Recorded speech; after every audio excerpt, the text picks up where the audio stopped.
Today's interview with Coach Campbell is brought to you by DeKalb. Wherever you compete, winning has roots. That's why farmers pushing themselves to be the best plant DeKalb brand corn.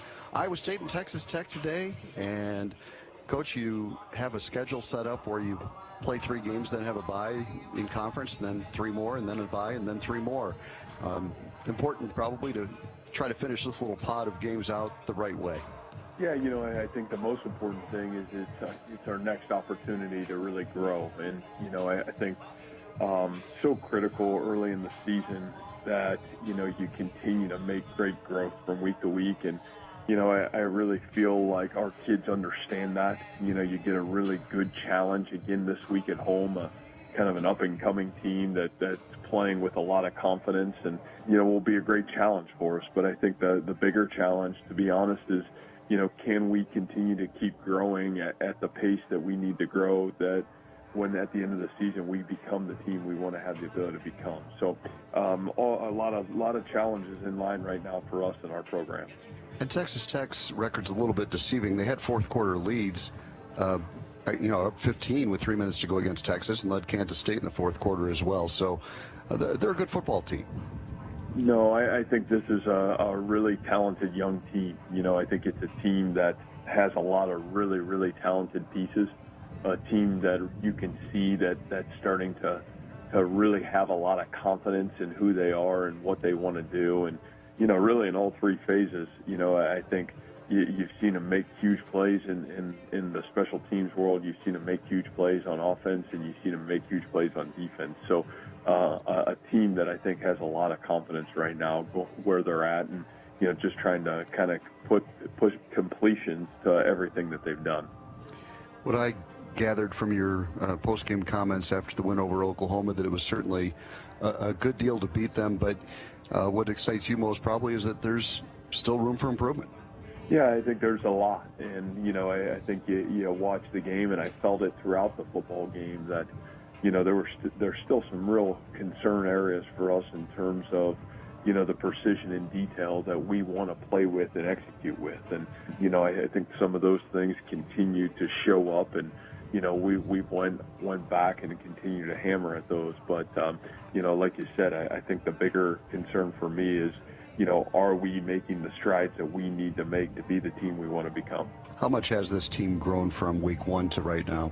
Yeah, I think exponentially in a lot of ways, and I think I expected that just because of, number one, the amount of practice reps that we had really gotten, from the early part of the season. But number 2, I also know we've got great leadership, and when you have great leadership, I think you have the ability to get better every week and get better one day at a time. And this is a group that so far, in terms of our leadership ability, has demanded it. And, I think that's been missing at times over the last couple of years, is we've had great leaders, but leaders that demand it not only of themselves, but everybody else around them. And, so far we've been fortunate to get some of that.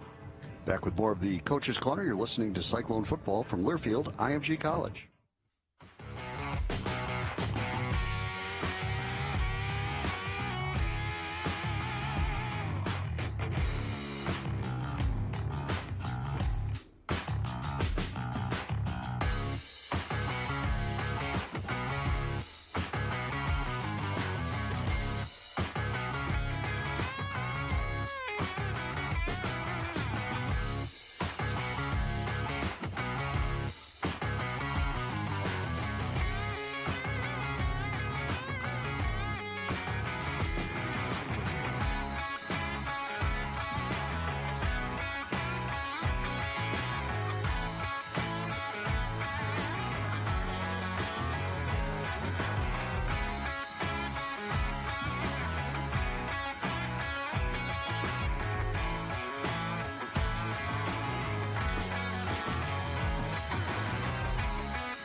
Back visiting with Matt Campbell. Today it's Iowa State and Texas Tech. Let's take a look at your offense, Coach. And you've had some success running the football against Texas Tech, including last year with Coach Wells there when Brees had a big game.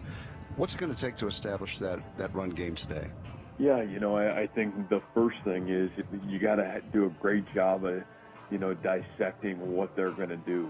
Defensively, they've got a lot of multiplicity to it. And this is a game where you just got to kind of keep pounding early on in terms of trying to make the right adjustments for what they're giving you. And they're going to find extra ways to get you the hats in the box to really stop the running game. And, whether it's pressure, whether it's coverages.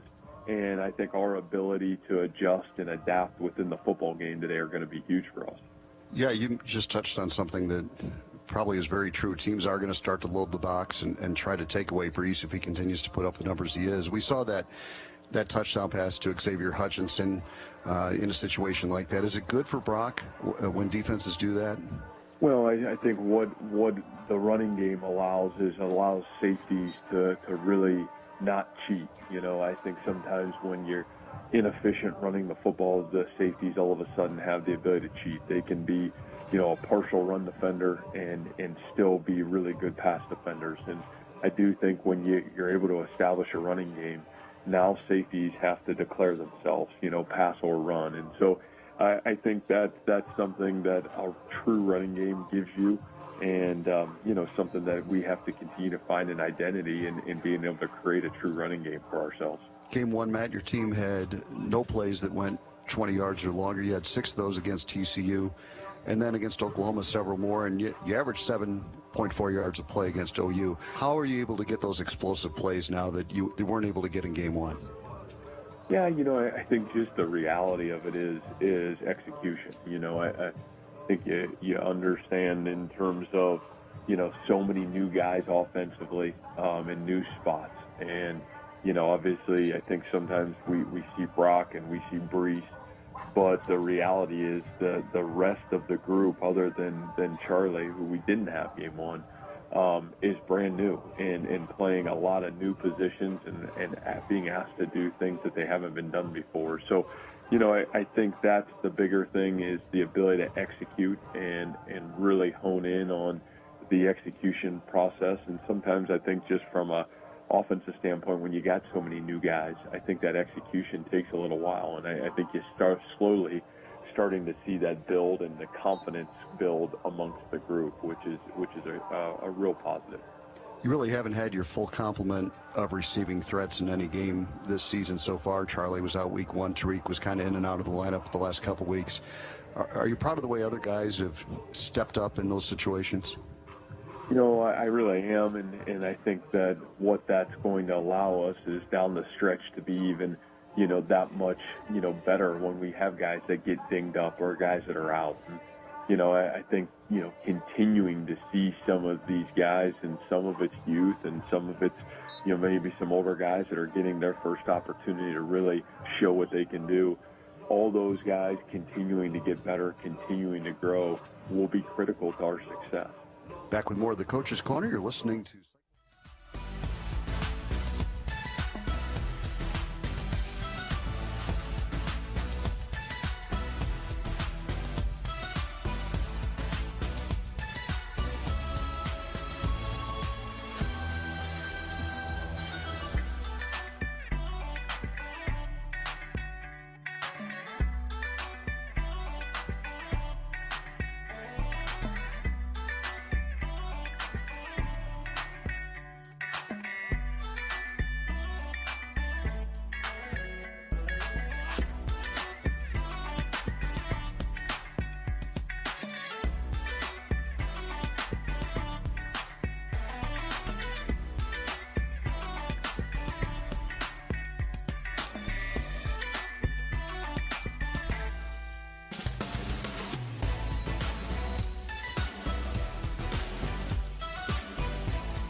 helping farmers interpret rules and regulations, find sites for new barns, exceed environmental rules, and enhance neighbor relations, all at no charge. Visit supportfarmers.com to find out more. The coalition to support Iowa's farmers, your farm, your family, their focus. Matt, as we take a look at Texas Tech's offense and your defense, their quarterbacks really do seem to get the ball out quickly. What can you do to combat that? I think the key for us is the ability to get hands in passing lanes. And, I think that's one of the things that's so impressive about what this team has done offensively against good defensive units. They've played and been in great rhythm from game one, really, and have had the ability to really make a lot of plays. And so, not only does the quarterback have a quick release point and know where to go with the football, but they've got guys that can really make plays in space. And so, and I think the thing that probably gets overlooked the most offensively is their ability to create a running game. And, their last 2 weeks in conference, they've been outstanding rushing the football. So, I think our defense's focal point has got to be, number one, we got to have the ability to stop the run. If you don't, I think it'll be a really long day. But number two, then, the ability to affect the quarterback, John, like you asked, and getting hands in passing lanes, whether it's knockdown balls, hurries, or the ability, for that defensive line to get their hands on some balls. Those things are really, really important today. And I've noticed that they've struggled at times with that, with teams knocking down some of their passes. So I gather that today it's passes broken up is a more important statistic than sacks necessarily, or maybe quarterback hurries, just getting them out of their comfort zone, as you mentioned. Yeah, I just think you got to be able to get them out of their rhythm, and all those things allow the momentum and the rhythm to go back to the defense. And we're gonna have to find the best ways to accomplish that, but we're gonna have to be able to get that done to have success against what I would say is one of the more potent offenses that I've seen right now. You've at times this season and Coach Haycock have dropped Will McDonald or Jaquan Bailey into coverage. They're so versatile that they can do those things. Is that something we might see more of today? I think the thing with those two guys is they give you pass rush ability, but like you said, John, they give you the ability at times to be an extra linebacker in coverage. And, I think, again, the ability to mix and match those things against good quarterback play, good system, those are things that are critical to our success. The ability to have some multiplicity to what we do. So it's great to have players like Jaquan and obviously Will that give you some position flexibility, and I think continuing to use those guys is critical for us. You mentioned their ability to run the football, and with David Yost, it is called the air raid offense, but you're right, they've had a lot of success running with two different guys. So Roderick Thompson and Xavier White's been a nice discovery for them, but two kind of completely different backs, aren't they? They are. I think the one thing that's really impressive about both of them is they both have the ability to hit the big run. They both have great speed, and I think that's probably the thing that's maybe been the most impressive that I've seen from these two in the first 3 games. And, I think that's really, really important for us to have the ability to tackle well, especially spatially, and that's something that, we've really worked to try to get better in. I still think that's an area of great growth for us, and we're going to have to be much better at that today because, again, they're going to try to get the ball spatially, whether it's in the pass game or the run game, to some of these really quick, dynamic players that they got. Back with more of the Coach's Corner. You're listening to Cyclone Football from Learfield IMG College.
Texas Tech, and Coach, Texas Tech's had some really different kind of games. They had a wild game with Texas in overtime. They had the low-scoring kind of nip-and-tuck battle with Kansas State that finally some points were up on the board at the end there. But you kind of have to be ready for anything today, don't you? You know, I really think you do, and I think a lot of it is this is a team, you know, that, like I said, has gotten better week in and week out. They're improving, and you can tell they're hungry. And, you know, number one, we're going to have to match their intent and intensity from the start of the football game. And then number two, when you look at ourselves, you know, we gotta take the right steps. We got to continue to move in the right direction in terms of, you know, our execution offensively, you know, the ability to run and tackle on defensive side of the football, getting off the field on third down. And then special teams, you know, I think we can still take another big step there. And so all good challenges for us against a team that really can challenge you in all three of the areas. So a great challenge for the Cyclones to take a big step forward. And Texas Tech has made some really big plays with its special teams. You have to be sound there today. Well, if you're not, then, you know, they're gonna get you. And, you know, whether it's some fakes on punts, whether it's been the ability to kick the ball all over the place on their kickoff team and recover the ball, and, you know, some huge block punts. And, you know, they've had and made a lot of plays in terms of special teams in the first three games. And, you know, I think I said earlier this week, they've made more plays on special teams than some teams have made in an entire year. So already in 3 football games. So hats off to them. I think you can tell their kids really believe in it, and it'll be a great challenge for us. Coach, you mentioned at the start of the season just the joy of getting to play football. It looks like your guys are really having some fun, but they also have a business-like approach to things, it seems. But you can see that joy, and it's fun to watch. Yeah, you know, I think for me, the absolute joy that I get is watching our kids have a sense of purpose about what they're doing. And, you know, I think we're in a time where finding direction and purpose is critical. And, you know, this group has really been able to carry that mantra since March and continue to move forward and continue to, you know, take on each challenge, you know, one at a time and one day at a time. And for that, I'm really proud. Matt, good luck with the game today. We'll look forward to visiting with you afterwards. All right. Thanks so much. All right, we're going to wrap up the Coach's Corner and come back with more of the pregame show. You're listening to Cyclone Football from Learfield IMG College.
It's time for the Golden Harvest game preview. And good afternoon once again, everybody, and welcome to Cyclone Football. John Walters along with Eric Heft, Ben Bruns, and Brent Bloom. Glad you could join us today on this picture-perfect day. Mid-American Energy Field at Jack Trice Stadium. Eric, you couldn't script out a better October day than this one. Absolutely gorgeous. Pretty windy here yesterday, but breeze down certainly today. But it might be a bit of a factor. But yeah, absolutely gorgeous. Field looks tremendous, and excited to get this thing going. Yeah, big game for Iowa State as they try to get to 3-0 before their bye week in conference play and get some separation on some other teams. So a lot on the line for the Cyclones here today. They want to protect their home field. Yeah, a lot on line, every week for each team. Especially when you're Texas Tech, you think you're getting better, but you don't have the wins to really show it. And they're looking to find a way to get that win to maybe get the corner turned for their program. They're in year 2, and I think they are better. But at the end of the day, you got to find ways to win games, and that's exactly what they have not been able to do. That was your Golden Harvest game preview. Golden Harvest is relentless, delivering genetics, agronomy, and service, doing whatever it takes for our farmers 365 days a year. Let's pause 10 seconds to allow our stations to identify themselves. This is the Cyclone Network from Learfield IMG College.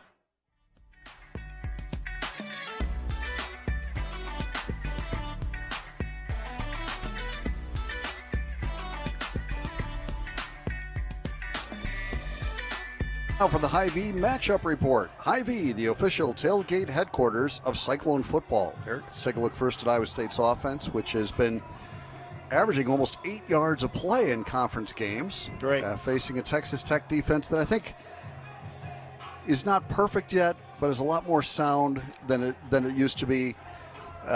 Making fewer mistakes. More disciplined. More disciplined, but I still think that there's an opportunity there for the Cyclones to put some points on the board today. Well, I agree. I think they've really shored up their run defense. I think they're better at that. It will be a challenge for Iowa State, who has been able to run the football. Now, will we see someone other than Breece Hall get some carries? I mean, the only carry by a tailback other than Breece was one that was called back, a great run by Kane. Well, I gotta think we're going to, at some point, start seeing a little bit more of Kane because he has been productive when he's been in there. But if you look at Texas Tech's defense, definitely a year you need a roster. Yeah. Because they've added a ton of transfers. Arizona, Penn State, Michigan State, junior college. They've got a lot of new guys out there, and they haven't always meshed. I mean, they've started the first 3 games. They've started 5 different guys at the 2 corner spots. So they just have not been as solid as they want to be. They've given up some big plays. But I think the key for Iowa State in moving it against that Texas Tech team is, you want to be able to run the football, maybe force them to get an extra hat, in the box, and then let Brock go to work. I think one of the single biggest matchups today, the corners, the back end for Texas Tech has not been great, and Iowa State's receivers, wideouts are coming along. Can they take a step? Can they win their matchups with Texas Tech? And if they can, I think Iowa State will be in great shape in terms of moving the football. No Tariq Milton, though, again today, and that's a big playmaker in that Iowa State offense. He is. Played about one snap, I think, last week and had a great play in a big game, at an important part of the game. So, but him not available, who's going to step up? Landon Akers has been getting most of those snaps, and he's had some really big plays the last couple of weeks. Will Daniel Jackson, another guy, or Joe Skates, Darren Wilson, one of those guys has to step up to join, Sean Shaw, and Xavier Hutchinson, who's kind of become. I mean, you're looking for Brock's guys. Okay, who's his guy? Well, okay, Charlie Colder's his guy. Chase Allen really had maybe one of his best games a week ago against Oklahoma. He was really solid. Dylan Sainer. But it's been Xavier Hutchinson, I think, is the guy, non-tight end, if you will, who has really come to the forefront that Brock really looks for. They try to set it up for him. The one thing we haven't seen a lot of this year, I'm curious whether we'll see it today, is Breece Hall catching the ball out of the backfield. Because I really think that Texas Tech's going to be vulnerable, could be vulnerable to that. And Brock had Breece had a really good year catching the ball a year ago. He's caught it every time they've thrown it to him this year, but just haven't done it very often. So, but I think getting him the ball in space out there is a tough matchup for this Texas Tech defense. He made that great one-hand catch against Texas Tech a year ago, and then put on a litany of moves on a great play, an explosive play. And he made a lot of good plays against Texas Tech last year. He had his career high in rushing in that game, too. Well, and Brock's played 2 games against the Red Raiders, and he's averaging over 300 yards, throwing the football. He had almost 50 yards, a couple years ago here. Once again, I don't think we're going to see a lot of Brock running the football, but I think that has to be in the cards somewhere. Maybe his elusiveness to avoid a sack and make a play on third down could be really big. What about defensively? What do you see there against this Texas Tech offense? Well, starting with the Texas Tech offense, since Mike Leach was there, followed by Kingsbury, they've really done a great job recruiting skilled position players, wide receivers, going back, to Michael Crabtree. Guys that have just really been terrific. Even before that, Wes Welker. They've had a lot of great guys that could catch the football. Like Eric Ezekama is a big-time receiver, just a sophomore, 6'3", 220 pounds. He can go up and catch the ball. TJ Vasher, another guy who's a senior, 6'6", 215 pounds. Didn't have a great year last year, but he has had a great year a couple of years ago, and I think he's a big-time guy. And then the little guy, Keyshawn Carter, I think he's terrific. 5'11", 190 pounds, ran 10.35 in the 100 meters. Track. So he's the guy that has legitimate track speed on Texas Tech national championship track team. So he's the guy that scares you a little bit too. So Iowa State, I think, has to deal with that. And what quarterback they're going to face? Well, Alan Bowman. He put up, I think, the first or second game of his career, he set the Big 12 record for most yards in a game passing. 600 yards, and he's a guy that can really throw, he can really sling it. He's a little careless with the football at times. I think that's what gets him in trouble. He's not super mobile, and he got hurt a week ago, and the backup, Henry Colomby, had to come in, and he played well. I was impressed with Colomby, who started his career with Matt Wells at Utah State. So when he came in this summer, it wasn't like he had to start from scratch. He kind of knew what they were trying to do at Texas Tech based on his Utah State history. But Colomby can run the football a little bit, and I think that's not necessarily going to be designed runs, but he's the guy that can make the third down conversion once again. When a play starts to break down. The other difference between Texas Tech of old and Texas Tech now is the running backs aren't just pass receivers. Before their running backs would catch 50, 60 balls a year, and that was their running game. Right now, they're running the football. Their offensive line's pretty good in the middle. I'd say iffy at the tackle spots. But SaRodorick Thompson is a big-time back, 6 feet, 210 pounds. And Xavier White, 5'11", 190 pounds. He's a jet, and you got to find ways. Both these guys have had 100-yard games this season. It'll be a challenge, I think, to stop them. Now, if Iowa State – and the other thing, too, as much as they throw the football, they've given up 1 sack through 3 games, and that was last week, and it was a sack for a -1 yard. Iowa State needs to get the pressure. We'd heard about Matt talking about getting the hands up, and that's really big. But I think as much as anything, too, if you stop the run on first down, if you can get them behind the chains, and then, as we were talking to Ben the other day, his point I thought was great in that when they've got to throw it, when they got 10, 12 yards to go on third down, it's going to be the deeper drop. And I think especially with the strength of Iowa State's pass rush has really been from the outside. Pretty good from the inside, but really good from the outside. I don't think those tackles can really hold up to that. And I think Iowa State can get some pressure, get some sacks. But number one thing, John, in how many times have you heard John Haycock say that? Even stop the run. You got to stop the run first. That's number one. And I think Iowa State is in good position to do it. Especially over the course of the game, they get better. They get adjusted to what the offense is trying to do. And I think they're able to come up with it. Now today, it could be an adjustment situation because I think for the first time, talking to Chris Level of Texas Tech, their sideline guy, he says they may actually run some 2-back sets, and they haven't done that forever. Well, and I think the genius of John Haycock is his ability to make in-game adjustments. He is so good at kind of seeing what you're trying to do, getting a feel for it, and then figuring out what to do. Right. No question. And one of the things he's going to tell his guys today is tackle. Yeah, that's important. We talk about tackling in space, it's always important, but when you have, just because Texas Tech is running the football, still means It doesn't mean they're not throwing a lot of swing passes out there. You've got to get out there and make that play. Slow them down, certainly at least, but make the tackle because those can really become really big plays. And Iowa State's got to be tackled, keep everything in front, and then tackle, make them drive 12 plays if they're going to get a touchdown, and hopefully you can come up with a couple of big plays in the middle of that to keep it from happening. More to come on the EMC warm-up show. You're listening to Cyclone Football from Learfield IMG College.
Is brought to you by Cenex. With over 1,500 convenience stores, it's your one-stop shop for all game day essentials. Come in for everything you need, from snacks to drinks to top quality fuel. Cyclone Pride, powered locally at Cenex.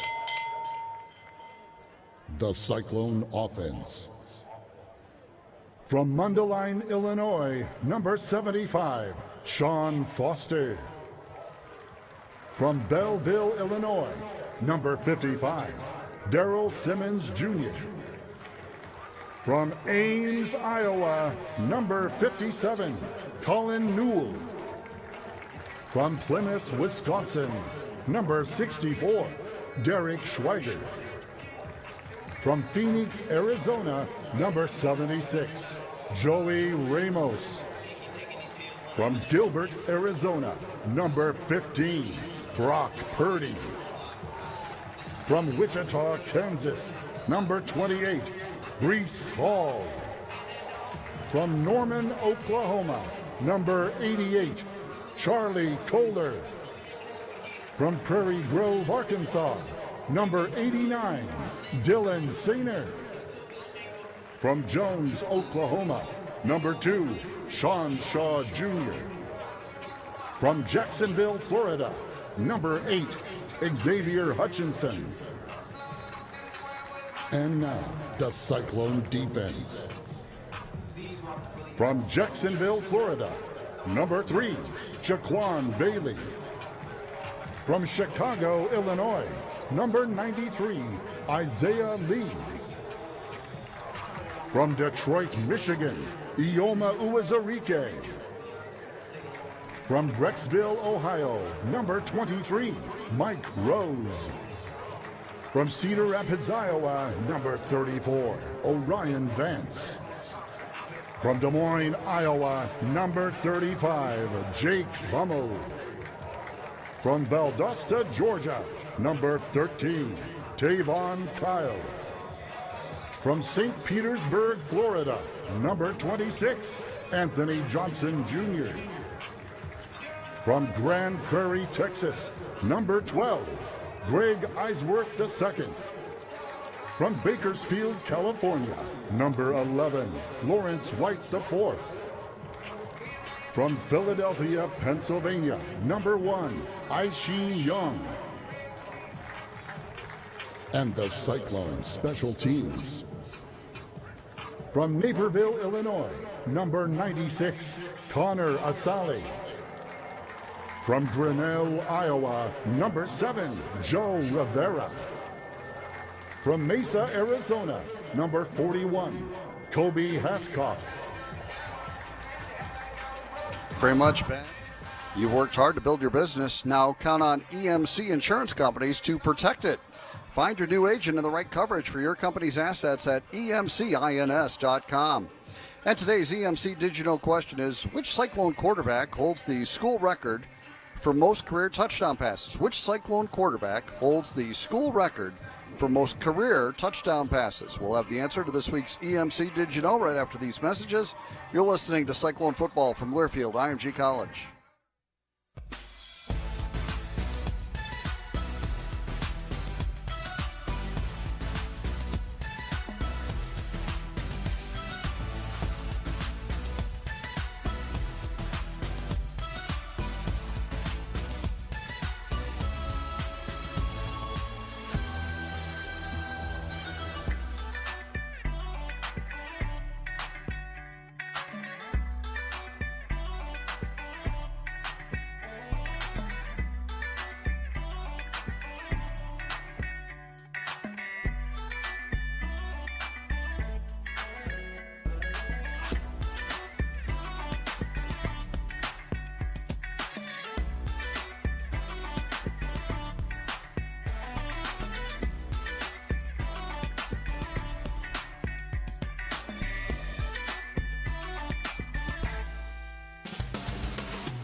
All season long, our friends at Pivot Bio will be sponsoring First Downs for Farmers. With each Cyclone First Down, Pivot Bio donates $25 to future farmers in the Iowa State College of Agriculture.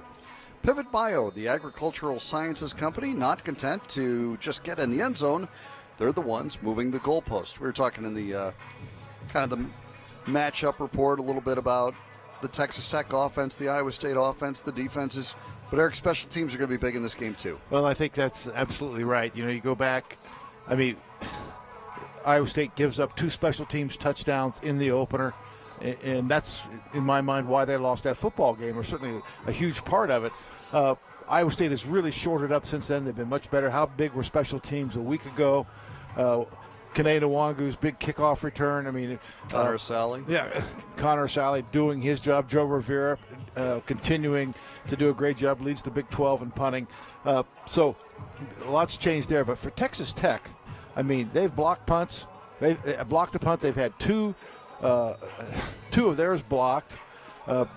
They've had an onside kick that went against them that cost them the Texas game, and they've converted an onside kick. So there's a lot of special things, that can be really special for you and not so special for the other guy if they work. But you have to be so alert.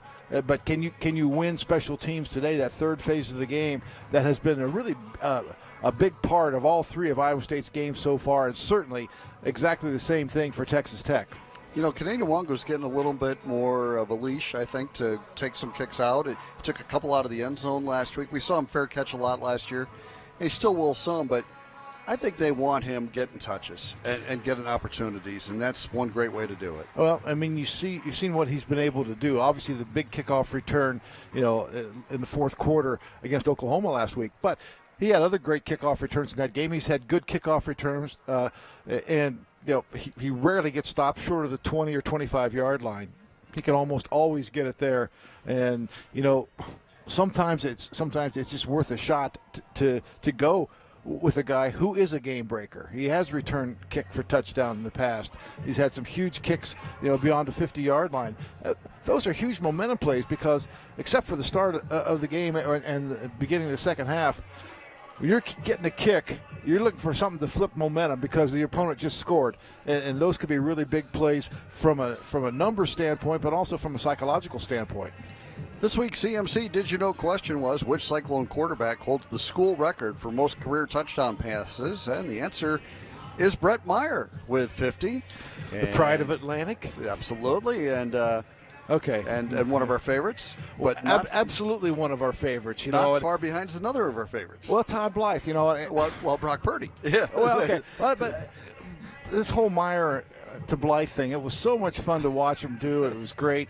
And now watching them duel on Twitter, that's great too. And and one of these days I'm gonna pick who I like better. Not that anybody's gonna care, but it's fun. It's so much fun to watch these guys go at it, and both great Cyclones, terrific players. I mean, you talk about quarterback and Brett Meyer, who has so many records. Some of them are going to be broken. I mean, right now Brock's 5 away from catching him, but also Todd Blythe, on the receiving end of. And that one's going to be hard to break. The touchdown mark 31, I think, is going to be really hard to break. But say Alan Lazard gave it a good shot. Let's hope somebody does it. Well, I'm for it. I'll tell you what, I'm sure Todd's for it too. Yes, absolutely. Well, I think. Well, Brett will tell us one way or the other. Golden Harvest is relentless, delivering genetics, agronomy, and service, doing whatever it takes for our farmers 365 days a year. Golden Harvest. And time now for the Sukup Manufacturing starting lineups, brought to you by Sukup Manufacturing Company. Sukup, on a mission to protect and preserve the world's grain supply and the tools that produce it. Visit sukup.com for details. And for Iowa State on offense at the left tackle spot, it's Sean Foster, 6'8", 318-pound senior from Mundelein, Illinois. Derek Schweiger at left guard, 6'3", 311, a junior from Plymouth, Wisconsin. Colin Newell is the center, 6'4", 304, a junior from Ames. And the right guard, Daryl Simmons, 6'3", 306-pound freshman from Belleville, Illinois. Joey Ramos, the right tackle, 6'5", 303, a sophomore from Phoenix, Arizona. Hey, while we're talking about these guys, how about the fact that Iowa State has needed to run the football at the end of games to put them away the last 2 weeks? And has done it. And these guys have been able to do it. We haven't talked much about them today, but, man, the progress they've made and are continuing to make, really, really a big thing for Iowa State.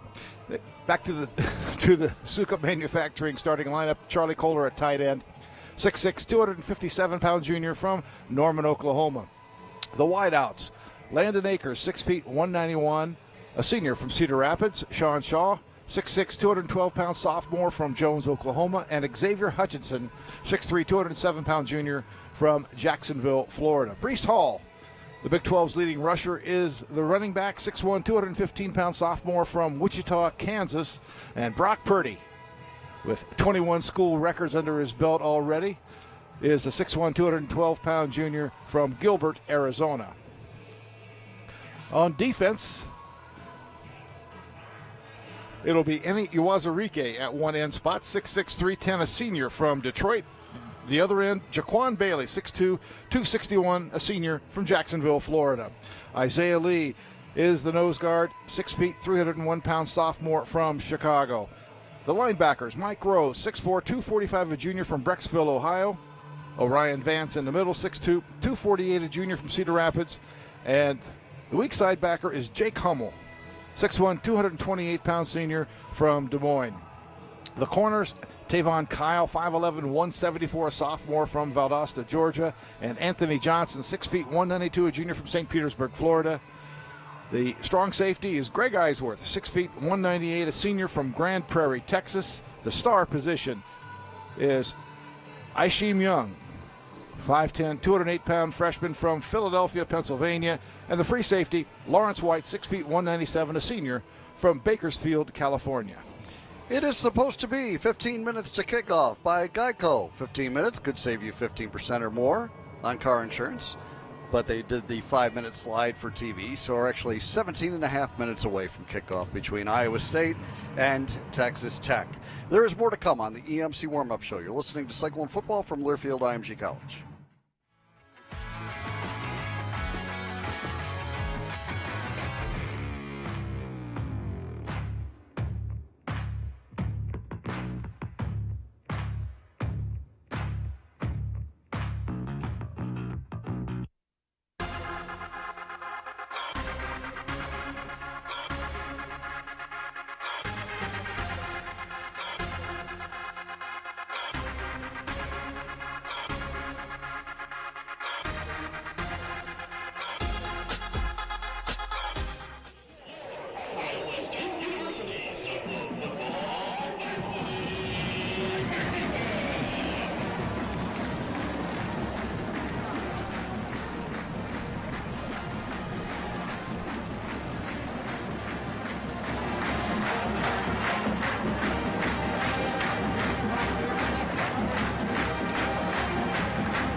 States Campanile stands as a symbol of our great Blue Reserve. It features 50 bells, which ring forever in the hearts of all who love Iowa State. We now salute the Campanile, the inspiration for the University alma mater, under the direction of Christian Berger, the bells of Iowa State.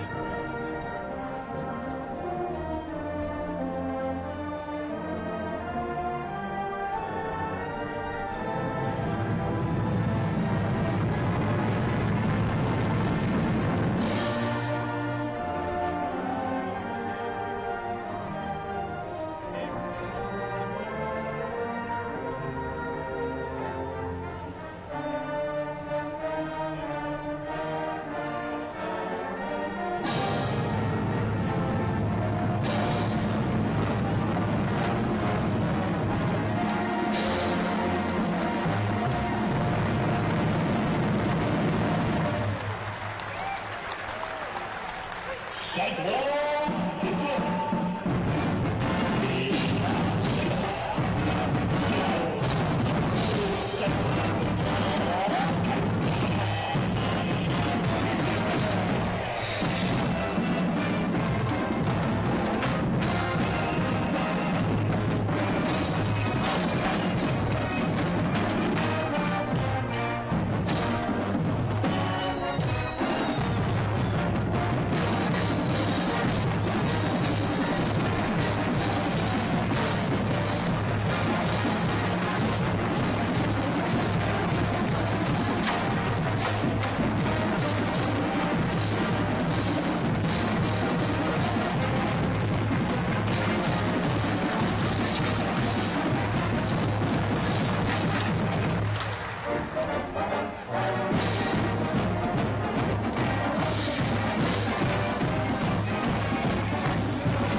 you for football here in Ames. Iowa State comes in at 2-0 in the Big 12.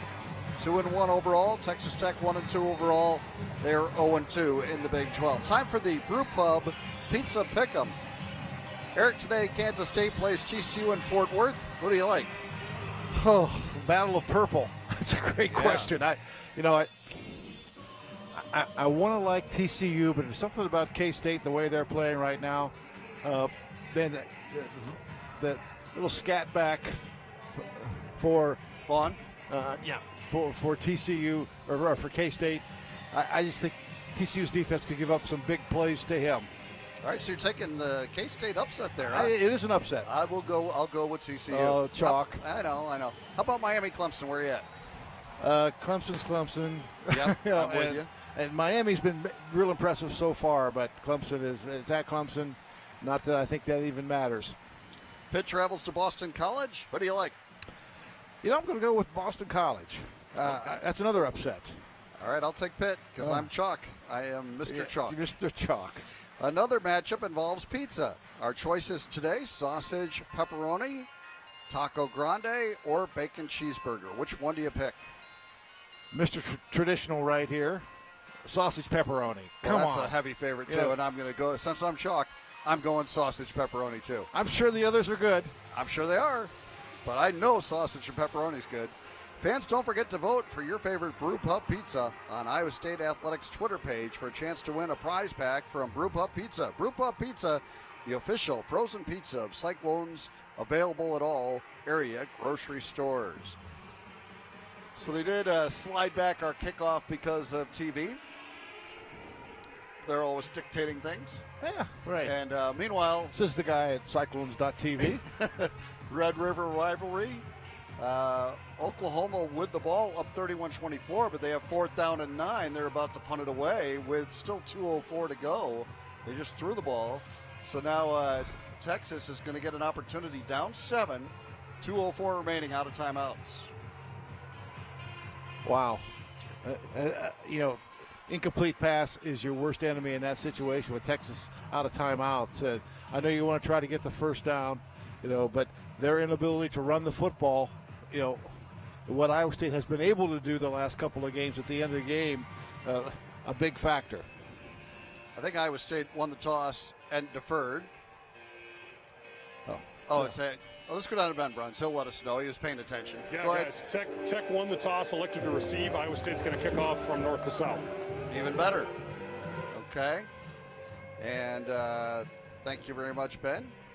Cyclones are going to wear their white helmets today with the Cardinal and gold trim. Cardinal jerseys, gold numerals, white pants, white shoes, white socks for most of them. And Texas Tech will be in black pants, white jerseys with red numerals, kind of metallic black and red helmets. And we are just about ready to go. And the opening kickoff today is brought to you by U.S. Cellular. Avoid breakdowns in coverage with U.S. Cellular. Okay. I thought I just saw something that looks... Let's see who's out there on that kickoff team. I see Rory Walling. That's no surprise. Yeah, Corey Suttle is out there.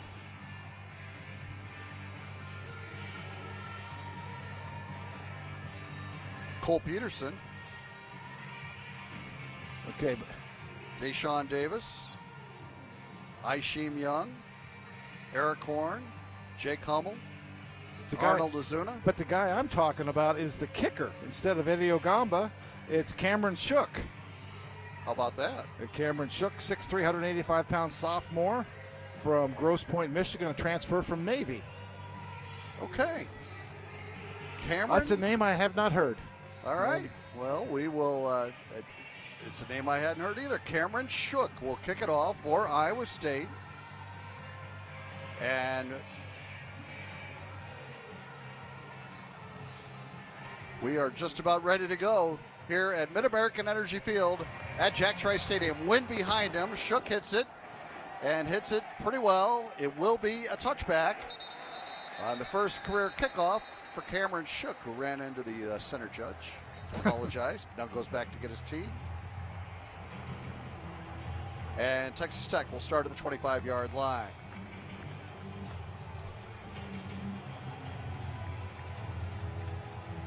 Red Raiders are led out by Alan Bowman. We figured he'd play today. He had an ankle sprain in the first half of their loss to Kansas State. Could not return to that game, but with a full week to recover, he is out there. He is in the shotgun. He's got 3 receivers right, 1 left, and on first down, he'll hand it off. And off the left side, a running play goes nowhere for Roderick Thompson, and that was Greg Eisworth up to make the solo tackle. Yeah, excellent job. Right at the point of attack. Andy Uwazurike doing a great job. And now quickly, Texas Tech on 2nd and 10. They flip it out to Thompson out of the backfield. He's tripped up on a submarine tackle by Tavon Kyle, but he got out to the 31-yard line, a gain of 6. So quick throw to Thompson. Now they'll go quickly again. It is 3rd down and 4 for Texas Tech. And the quick snap knocked out at the line of scrimmage by Jaquan Bailey. We talked about it, the importance of getting the hands up and getting passes broken up, and we see one already. Jaquan Bailey knocks down that 3rd down pass. Well, absolutely big play right there. And that's what's, as far as turnovers, tackles for loss, I'll tell you what, day like today, passes deflected, passes broken up, going to be a big number. And occasionally, if you keep batting that ball up in the air, somebody might pick it off. Austin McNamara is the punter for Texas Tech. He's a good one. And here's the snap, and he gets rid of it. It's a spiraling punt. Fair catch signaled by Greg Eisworth. He makes that fair catch at the 23-yard line, and the Cyclone defense gets a 3 and out. The offense will take the field. Well, great job tackling 2 times Sir Roderick because they got him right in that first run play, and then a good tackle by Tavon Kyle prevented a play that could have gone for a first down. So good tackling early. Now let's see what the offense can do. Sean Shaw is out there, so is Xavier Hutchinson. It's Iowa State 1st and 10 from its own 23-yard line. Brock Purdy, the quarterback, stands in the shotgun. They shift the tight ends to the right side of the formation. 1st and 10 play for the Cyclones from their own 23. And Purdy will give it to, fakes the handoff to Hall, throws it out to the right side to Hutchinson, and he is corralled. He got about 3 yards on the catch. Xavier Hutchinson brought down by DeMarcus Fields. We'll give it 2 on the play. 4. Correction, 4 yards to the 27. Xavier Hutchinson on that first catch of the day. 2nd and 6 for Iowa State from the 27-yard line. Purdy in the shotgun. There's the snap. He looks to his left, throws that way, has Landon Akers wide open the catch, and he couldn't make a cut, but he does get the first down out to the 39-yard line. So it's a gain of 12 on the throw to Akers, who slipped and fell. Otherwise could have turned it into something bigger. Yeah, it had a chance to be a really big play. But once we talk about that secondary of Texas Tech, really had its issues. And now quickly Iowa State goes and hands it off to Brees Hall, and he gets about 3 on the run. That Cyclone first down is a first down for Farmers, brought to you by our friends at Pivot Bio, the agricultural sciences company. Not content to just get in the end zone, they're the ones moving the goalpost. With each first down for Farmers, Pivot Bio will donate $25 to future farmers in the Iowa State College of Agriculture. 4 yards on the gain for Hall. So it is 2nd down and 6. And here is another keep for Purdy. Runs it left, cuts back. Brock Purdy on the run. Inside the 45, spins to the 43, almost the 42-yard line. A nice run for Brock Purdy. Yeah, Zach McPherson on the tackle, 26 yards. And say Purdy had 47 yards against him a couple of years ago here. Handoff, Hall, left side run brought down on a nice tackle from behind. That was the linebacker, Brandon Boyer-Randall. After that 16-yard gain by Brock Purdy, Hall picks up a yard. Maybe. 2nd down for Iowa State. They're in Texas Tech territory at the 42-yard line. Opening possession of the game for Iowa State. Texas Tech went 3 and out on its first possession. 12:35 to go in the opening quarter. No score. Purdy from the shotgun on 2nd down and 9. We'll call it from the 41 of Texas Tech. There's the snap to Purdy. He gives to Hall. Up the middle he goes and carries a tackler with him for about a yard or two. Got to the 39-yard line, so a 2-yard gain for Hall. The stop was made. Well, at the 39-yard line, any breeze a little bit at your back, so you're not in field goal range, but you could be easily in 4-down territory, especially if you can get a good chunk of this coming up on 3rd down and 7. That was Bradford on the stop for Texas Tech, so now 3rd down and 7 for Iowa State. They're at the 39-yard line of Texas Tech in this opening quarter. Cyclones operating left to right, as we call it. 3rd down and 7 for Purdy. He stands in the shotgun.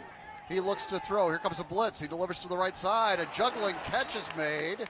Shy of the 1st down by Xavier Hutchinson at the 34-yard line. DeMarcus Fields made the stop. A gain of 5. And now it'll be 4th and 2. And what do? Well, you go for it. I mean, you're talking right now 50-plus yard field goal. Got the wind at your back. Kind of. It's kind of. Yeah. But once again, it's kind of out of the east. I think you're in go territory. Well, hold on. They're getting some personnel out there late. Hold on, Brock. Yeah. Get Skates out there, and Shaw, now we're ready to go. It was 4th down and 2, Iowa State. They're at the 34-yard line of Texas Tech. Purdy in the shotgun, 3 receivers left. Brock looks to his left. Now runs it to the right and tucks it away and gets the 1st down. He got to the 30-yard line, a gain of 4. Brock Purdy converts. Really good protection. He had plenty of time, and Texas Tech had done a nice job, but that pocket remained intact, and finally saw he could run for it, and that's exactly what he did. Good decision by Brock Purdy, and a Cyclone 1st down. They're 1st and 10 at the 30-yard line of Texas Tech. Purdy operates from the shotgun. He's got Brees Hall with him in the backfield. And he'll give it to Brees. Off the right side he goes. Pretty good hole. 25-20. Hall at his feet. Inside the 10. Inside the 5. 1st and goal, Iowa State. At the 4-yard line, Brees Hall with a terrific run. 26 yards on the run for Hall. Yeah, great job. They shifted him to the pistol right before the snap out of an offset situation. He had some backside pursuit right away, but he has speed, got into the line of scrimmage. The Cyclones are in the Case IH red zone. The best teams are led by people in the field. Case IH equipment is built by farmers who use it every day. Learn more at caseih.com/Cyclones. Handoff. Hall, left side run, nowhere to go on 1st and goal. So it'll be 2nd goal from the 4-yard line. Brees Hall, the Big 12's leading rusher, puts Iowa State at the Case IH red zone. Now 2nd and goal coming up from the 4. Brees 5 carries, 34 yards here in the opening drive. He was great against Texas Tech a year ago, 183 yards, his career high, and 2 touchdowns. 2nd and goal from the 4. Pistol formation again. Purdy will fake the handoff to Hall, roll right, throw to the end zone, caught, touchdown, a flag down. The catch was made for an Iowa State touchdown by Chase Allen, but there is a flag on the play, and we'll check it out. I don't know if somebody had slipped downfield out of that offensive line. When I looked initially, I didn't see anybody down there. Always a danger with those RPOs. And our referee, Kevin Hassel. They're already marking it off against Iowa State. Ineligible player downfield on the offense, number 11. Wide receiver covered the tight end. He went down and caught a forward pass. That's a 5-yard penalty from the previous spot. Remains 2nd down. Well, Chase Allen, the guilty party, or somebody was guilty. That's 2nd formation penalty that's taken away big plays, one in each of the last 2 games. A big run by Kane Nwangu last week called back because of that same thing. 2nd down and goal from the 9-yard line now after the penalty on Iowa State. Wipe out the touchdown. Purdy from the shotgun. There's the snap to Brock. And he will run it around the right side. And not much running room. He got to the 7. Colin Schooler, the transfer from Arizona, brought him down. It'll be 3rd down and goal from the 7-yard line coming up. Well, Texas has tied Oklahoma at 31 with 14 seconds to go. Wow, 14-point deficit. That's twice this year. 2 scores down with just over 3 minutes to play. Third down and goal here in the Case IH red zone at the 7-yard line. Purdy in the shotgun. There's the snap. Brock looks left. He throws that way. It is caught, but shy of the goal line at about the 4-yard line is Charlie Kohler. See if they mark it closer to 3. The field goal unit will come on for Iowa State. That was Sainer, rather, on the catch. Yeah, the pass a little bit low, but I don't think he could have gotten in anyway. Would have taken an unbelievable effort. Connor Asali will attempt a 20-yard field goal from the left hash mark.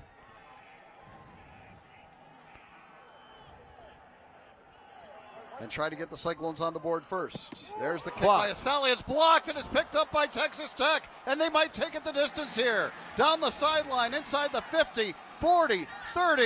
It is going to be a special teams touchdown for Texas Tech. Zach McPherson extra point on the Zach McPherson on the return of the field goal block for a Texas Tech touchdown. Wow.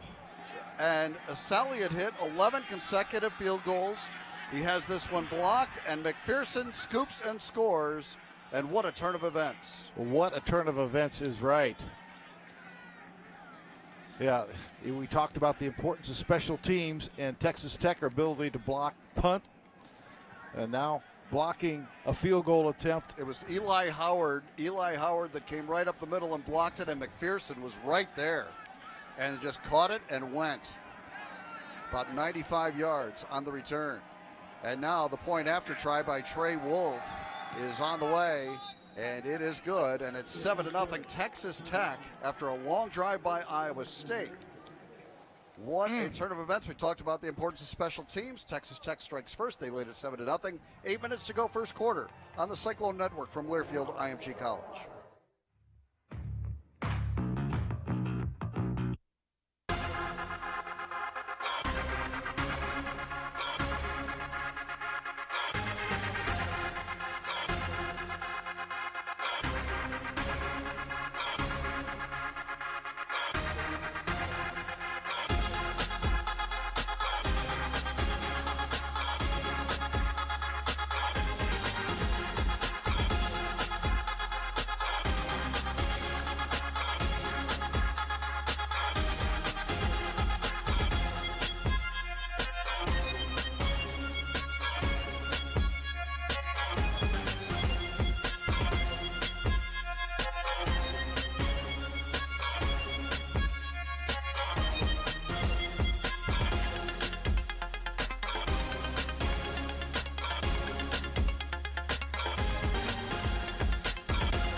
Welcome back to the Walmart Blue Cross Blue Shield first half. Iowa State had put together a terrific drive, but it stalled out on a penalty down inside the red zone.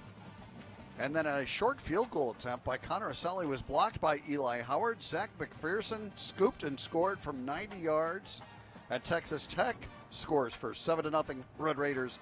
8 minutes to go in the opening quarter. Well, Eli Howard, transfer from North Texas, blocks it. And the Penn State transfer, Zach McPherson, runs it back for a touchdown. They've really done a good job of bringing in some players. They have 11 guys on their defensive two-deep that started their careers at other schools. Let's go down to Ben Bruns for the Farm Credit Services of America Sideline Report. Ben. Yeah, guys, bad news. Joey Ramos is limping to the locker room right now. Not exactly sure what's going on, but He's going to go get looked at. Looks like foot or Okay. yeah, Kind of not hobbling. great. You're right. Yeah, already without Trevor Downing. Now Trey Wolf will kick it off for Texas Tech. 10 of his 18 kickoffs this season have gone for touchbacks. Back deep, the dangerous Kane Nwangu, the Big 12 leader in kickoff return yardage. Line drive kick, very returnable for Nwangu. He starts at the 3-yard line. He's to the 10, 15, 20, 25, across the 30, and run out of bounds at the 32-yard line. Another good kickoff return for Kane Nwangu.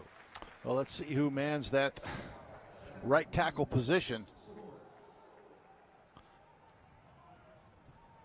Jake Remsburg is he's listed as the 2. Yep, and he's going to go out there. He's a redshirt freshman from West Des Moines Valley, 6'6", 315.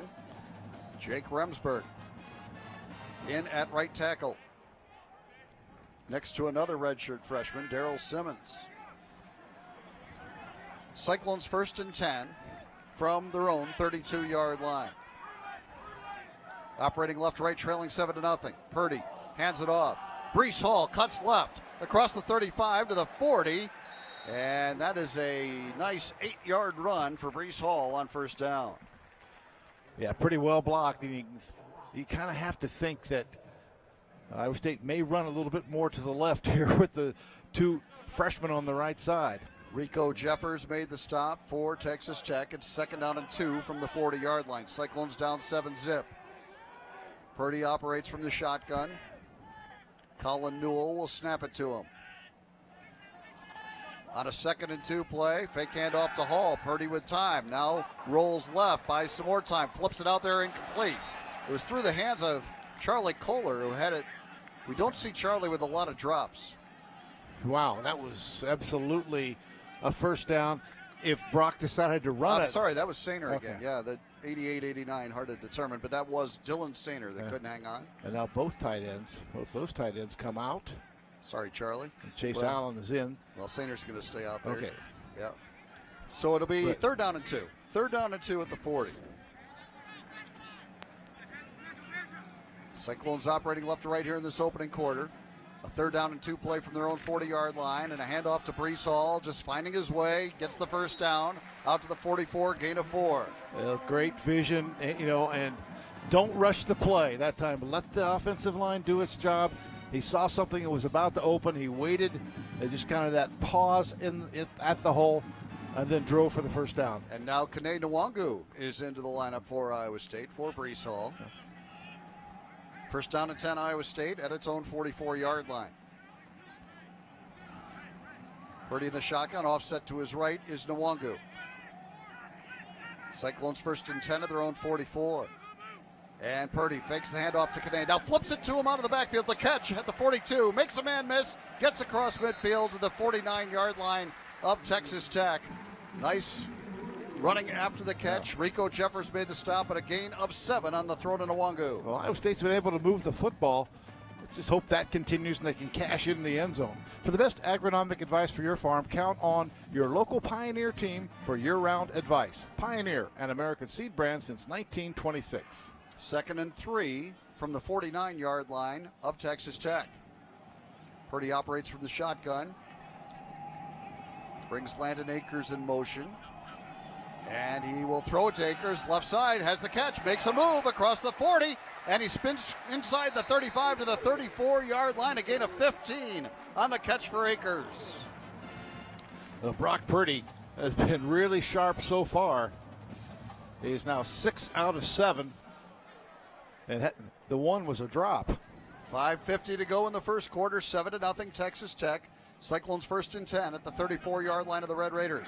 Brees Hall back in there. Fake handoff to him. Now a throw across the middle is caught. And it'll be a Cyclone first down. That is Xavier Hutchinson on the catch to the 16-yard line, a gain of 18.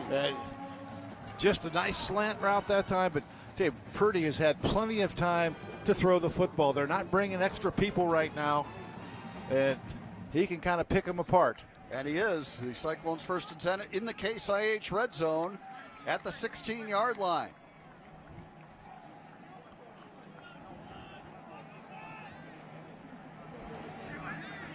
This is Purdy from the shotgun. Cyclones 1st and 10 at the 16.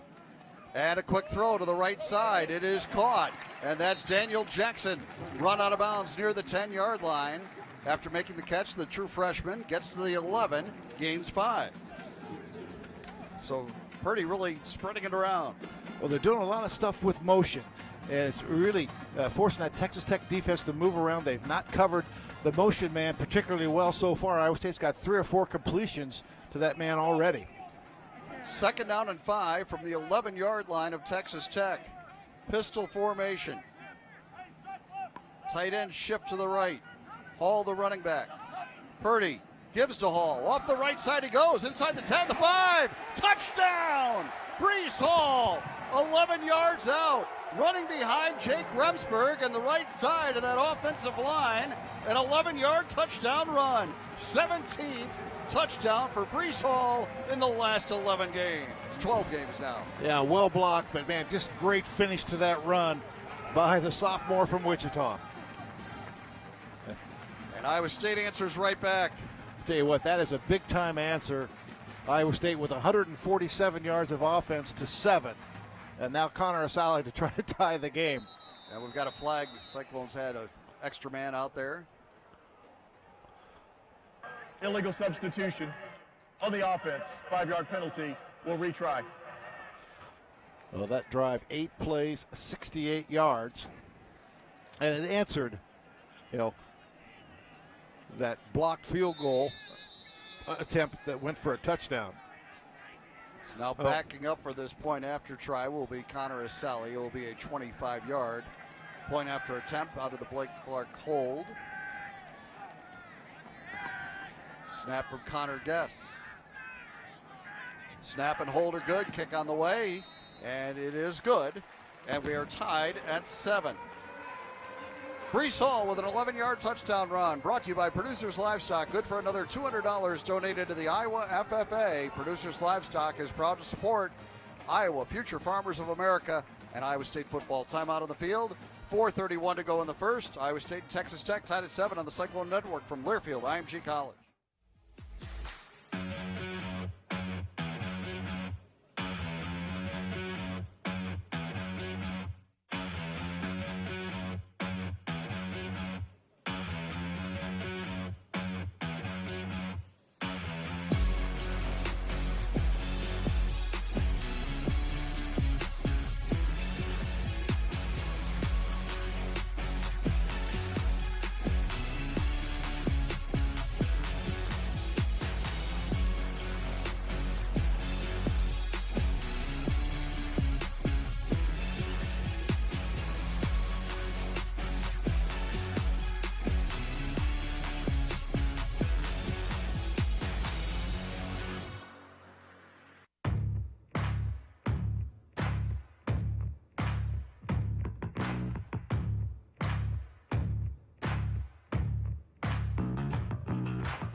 Welcome back to the Wellmark Blue Cross Blue Shield first half. 4:31 to go. First quarter touchdown of the season for Iowa State. They'd only scored 3 first quarter points until today, but they'd scored 40 second quarter points.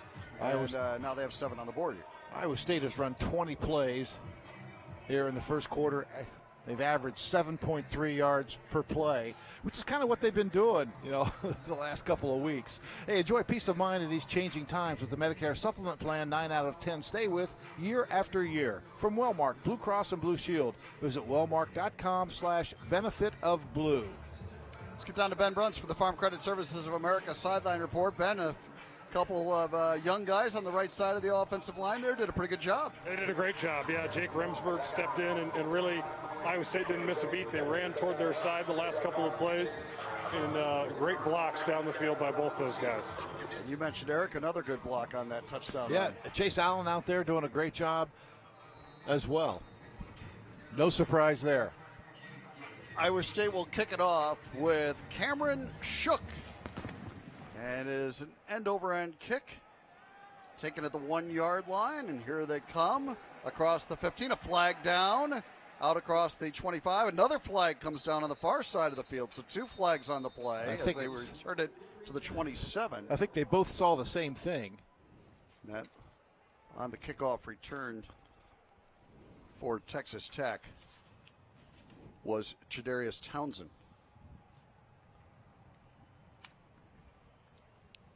During the return, illegal block in the back, return team, number 85. Half the distance to the goal, first down. That'll get them back around their 8-yard line. No one gets you closer to Big 12 sports than Sirius XM. Tune in to shows on Big 12 Radio hosted by experts like Holly Rowe and Gabe Eichert.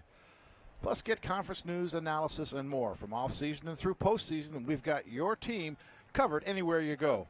And now you can try us out for free. Get a free trial to take your team with you on the phone, online, and at home. Start listening at SiriusXM.com/Big12SXM.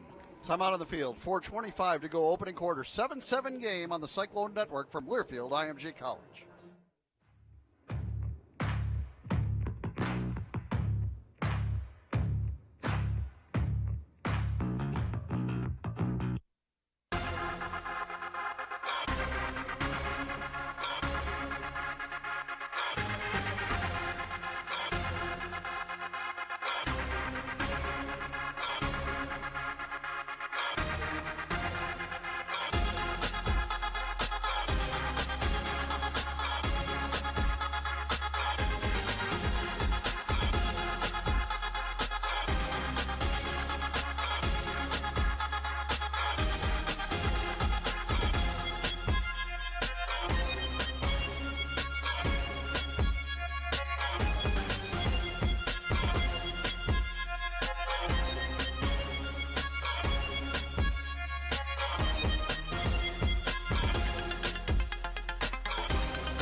Brees Hall's 7th touchdown of the season has Iowa State tied up 7-7 with Texas Tech, and now on the kickoff, a penalty on the Red Raiders. So they're going to start at their own 8-yard line. Working outside, steer clear of power lines. Get safety tips at Mid-American, midamericanenergy.com/safety. So the Red Raiders have run just 3 plays, 4:25 to go in the first quarter, 7-7 game. Yeah, stats all favoring Iowa State, but except the scoreboard where it's all tied. Let's see if Iowa State's defense can put together another good defensive stand. Yeah, Iowa State's done a lot of movement on offense. They've used motion and they've thrown to that motion guy coming out of the backfield or across the formation. Texas Tech has been really slow to respond to that, so great game plan by Tom Manning. Joshua Bailey's in there at nose guard. Will McDonald, Zach Peterson, the other defensive lineman. It is first down and 10 from the 8-yard line. Alan Bowman is the quarterback for Texas Tech. The sophomore out of Grapevine, Texas, has 8 300-yard passing games in his career. First down and 10 from the 8. Wide splits. Bowman in the backfield was Sir Roderick Thompson. He'll shift over to his right. Shotgun snap to Bowman, quick release, left side, and Tavon Kyle made the hit, but they got the catch and got out to the 12-yard line, and on the catch was Ezekama. Ezekama's got some size, and that time Kyle hit him right at the 10, but he fell forward for a couple. Gain of 4, handoff to Roderick Thompson, right side run, tripped up immediately, got a couple of yards to the 14-yard line, so it'll be third down and 4 coming up for Texas Tech. Orion Vance on the stop. Well, big play here for Texas Tech to try to get something going on offense. And they'll go quickly, third down and 4. Third and 3, we'll call it, from the 15-yard line. Again, those wide splits. 4-receiver look. Bowman all alone in the backfield, offset to his left, the running back. Bowman looking to throw it, though. Quick release right side. Intercepted almost by Jake Hummel. Boy, that was... He couldn't hang on. He was going to have a pick six. That was the Marcel Spears. Well, and Jake had one last year against Louisiana Monroe, and he would have had another one there, but he couldn't hang on. But, boy, great recognition, great read by Hummel. That absolutely would have been a touchdown. So... yeah, the only thing could have stopped him if he tripped over the 5-yard line. 3 and out for the second time for Texas Tech. McNamara to punt. Eisworth back deep. Now, Drake Milton not available today. The punt by McNamara is a good one, and Eisworth fair catches it, backpedals and takes it at the 38-yard line. So that's where the Cyclone offense will start in a 7-7 game. 3:22 to go in the first. Yeah, Texas Tech 14 yards in 2 possessions. We all know farmers have had a tough year, and as Iowans, we're always looking for ways to lend a helping hand. A few ways you can help today are choosing E15 or unleaded 88 when fueling up at the pump, purchasing corn-fed meat at the grocery store, or filling up your water bottle with safe drinking water from the tap. It's really that simple. Iowans truly are stronger together. Go to iowacorn.org to learn more about how you can support Iowa's farmers. Cyclones first and 10 from their own 38-yard line in a 7-7 game. 3:22 to go in the first. Brock Purdy from the shotgun. He'll hand it off to Brees Hall, trying the left side. Got a block across the 40. Stiff arm. He dives across the 45 to the 46. I think they'll put it right at the 45-yard line. That is a 7-yard run for Hall on first down. Fields got him down. Yeah, and Hall up to 64 yards here. We're still in the first quarter. Second down and 3, and Iowa State goes jet tempo. 2 receivers left, 2 right. Purdy in the shotgun. There's the snap. Fake handoff. Brock looks to throw. Delivers over the middle. Caught by Cole Sainer. Inside the 35. He's tripped up. His helmet goes flying as he got to the 29-yard line. And it's a beautiful gain for Dylan Sainer. 26 yards, I believe, on the catch for Dylan Sainer. Oh, Brock Purdy is sharp. I tell you, that offensive line is doing a great job. Instead of the 3-man rush, they brought a couple extra hats. That last time Iowa State picked it up with ease.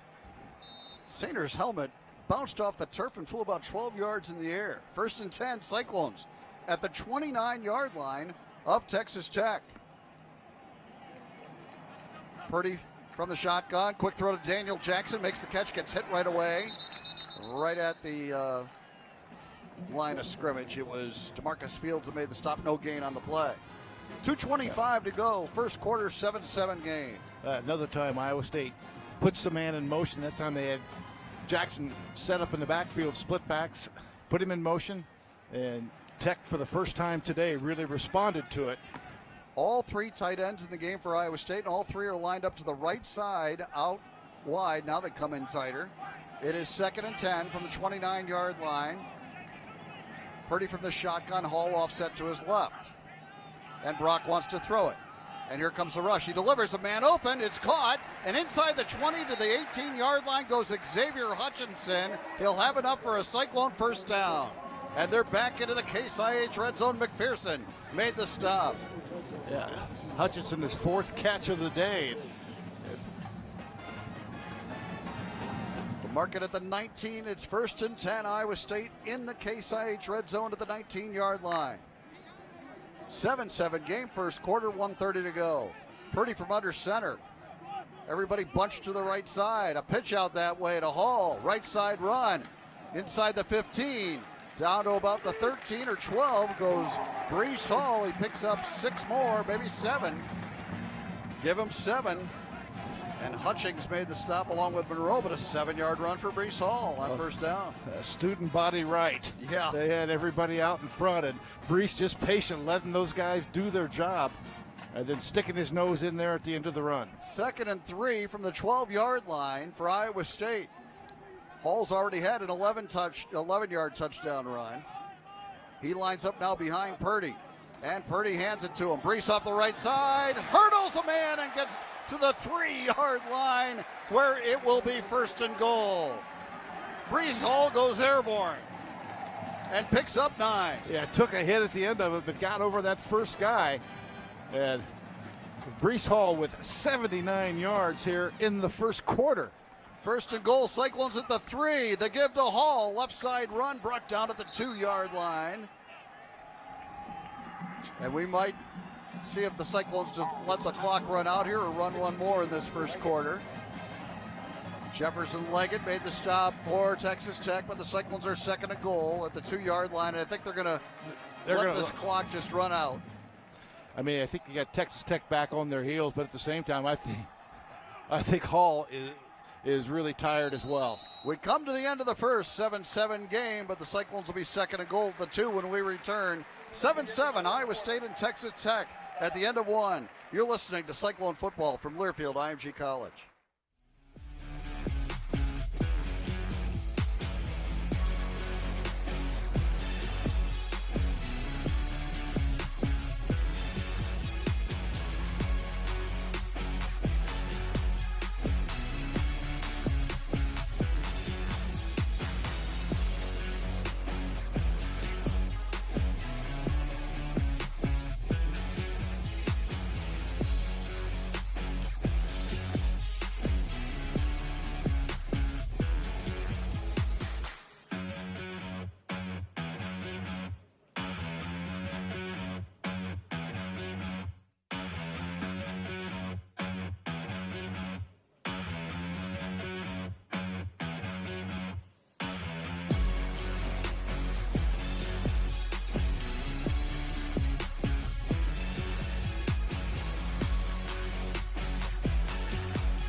Welcome back to the Wellmark Blue Cross Blue Shield first half. We go to the second quarter in Ames. 7-7 game, Iowa State and Texas Tech. Cyclones knocking on the door. Let's go down to Ben Bruns for the Farm Credit Services of America sideline report. Ben, what are you liking from that offensive line? Well, guys, after a great answer, here comes Iowa State marching right back down again. Daryl Simmons is playing awesome football. I mean, he's fun to watch. He's so good at getting into those combination blocks with the guys on either side of him. And Jake Remsburg's come in and played solid football here. So this is it's fun to watch this offensive line, especially young guys getting after it. 27 plays in the first quarter for Iowa State for 208 yards. Texas Tech 6 plays for 14 yards, and yet we're tied at 7. Well, that's what that third phase of the game is all about, John. That special teams can really change the course of the game, and it's certainly changed this one. However, Iowa State has been very dominant. Here comes Brock Purdy. Cyclones are 2nd and goal from the 2-yard line. Brees Hall has already had a rushing touchdown in this one. He has 7 rushing touchdowns on the season. They line Charlie Kohler up wide, way wide left, and Xavier Hutchinson in the slot. Hall offset to the left of Purdy. 2nd and goal from the 2. Here comes Kohler in motion to join the party. And Purdy gives to Hall off the right side. He's stacked up. He got no gain on the play. So it'll be 3rd down and goal from the 2. Jefferson Monroe made the stop again for Texas Tech. So now 3rd and goal from the 2. Well, teams have had some trouble running the ball against Texas Tech. Iowa State certainly hasn't had much trouble so far today, as they had 100 yards rushing at this point. 3rd and goal from the 2-yard line. Early second quarter. High snap to Purdy. Goes up to get it. Now scrambles to his right. Looks to the end zone. Throws it. Touchdown, Chase Allen. Beautifully done by Brock Purdy. He bought time rolling right. And then he found Chase Allen for the touchdown. Yeah, Tony Bradford that time broke through. The defensive tackle got some pressure on Brock, but he was able to easily avoid him. Just rolling out.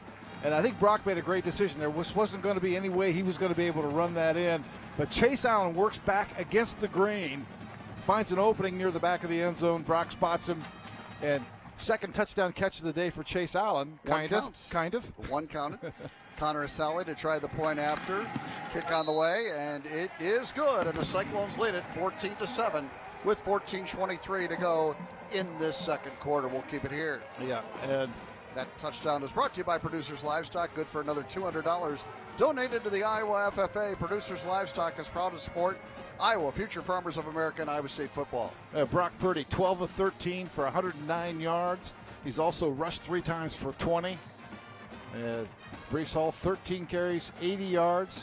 What was that scoring drive? That was 9 plays, 62 yards. So Iowa State has had the ball 3 times. They've driven right down the field all 3 times. Let's go to Brent Bloom for an update on that Texas-Oklahoma game. Guys, they don't call it the shootout anymore down at the Red River, but it is turning into that. Now in the second overtime, Texas just scored on a Sam Ellinger 20-yard touchdown run. 45-44 Oklahoma, extra point pending for Texas. All right, we'll have you keep an eye on that one, Brent. We appreciate the update. Oklahoma trying to avoid an 0-3 start. Cameron Shook will kick off for Iowa State into the breeze. And back deep for Texas Tech is Townsend. And he'll take this kickoff at the 4-yard line, right side of the field. He's across the 10-15 and breaks a tackle at the 20 and gets to the 24-yard line. Rory Walling got him down, and Texas Tech will start at the 24. Yeah, so far, Alan Bowman 2 for 4, 11 yards. And Sir Roderick Thompson, 2 carries, 3 yards. Cyclone football is brought to you by your local Northland Ford dealers. Visit buyfordnow.com. And man, if you're Texas Tech, I mean, how much do you want to go up tempo at this point? Your defense has played 29 snaps. Bowman from the shotgun. He'll hand it off on first down. Right side run for Sir Roderick Thompson, brought down by Jake Hummel rather. Hummel and Uwazurike was over there as well. Good job by Jake Hummel stringing out that play. And no gain on the play. A flag on the far side of the field.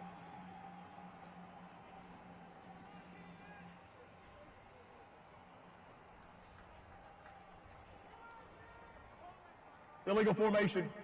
More than 5 players in the backfield at the snap. That penalty is declined. 2nd down.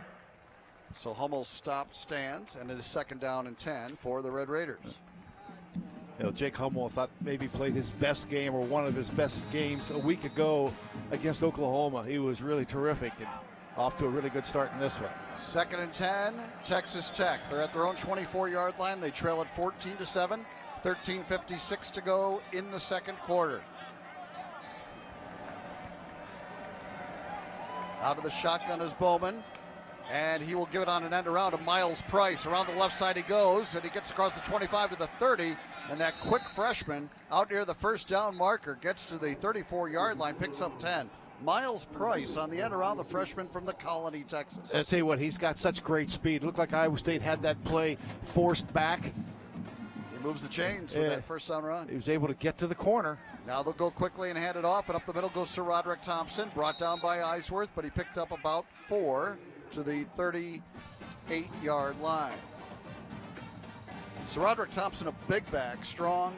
They also use Xavier White. He's a converted receiver, a little quicker. Second down and 6 here for Texas Tech. They're at their own 38-yard line.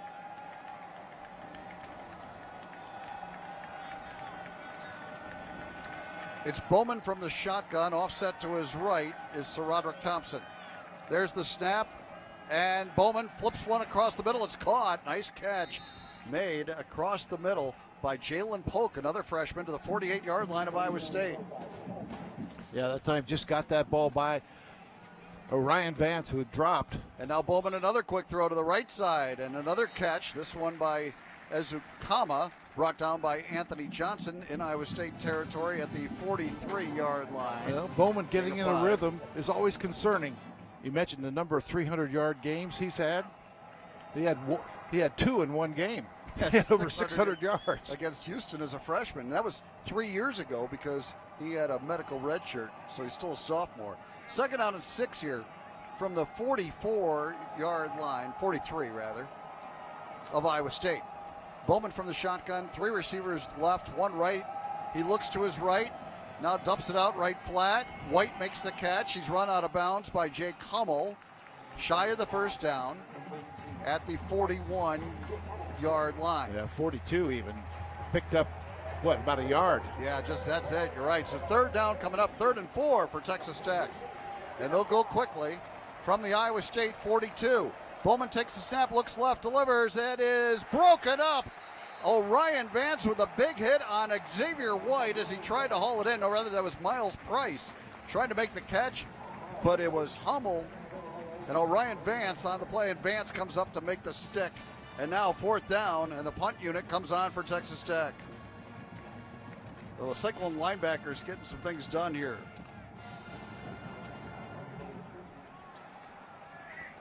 Eisworth back to, in all likelihood, fair catch, or let it fly over his head. There's the punt by McNamara.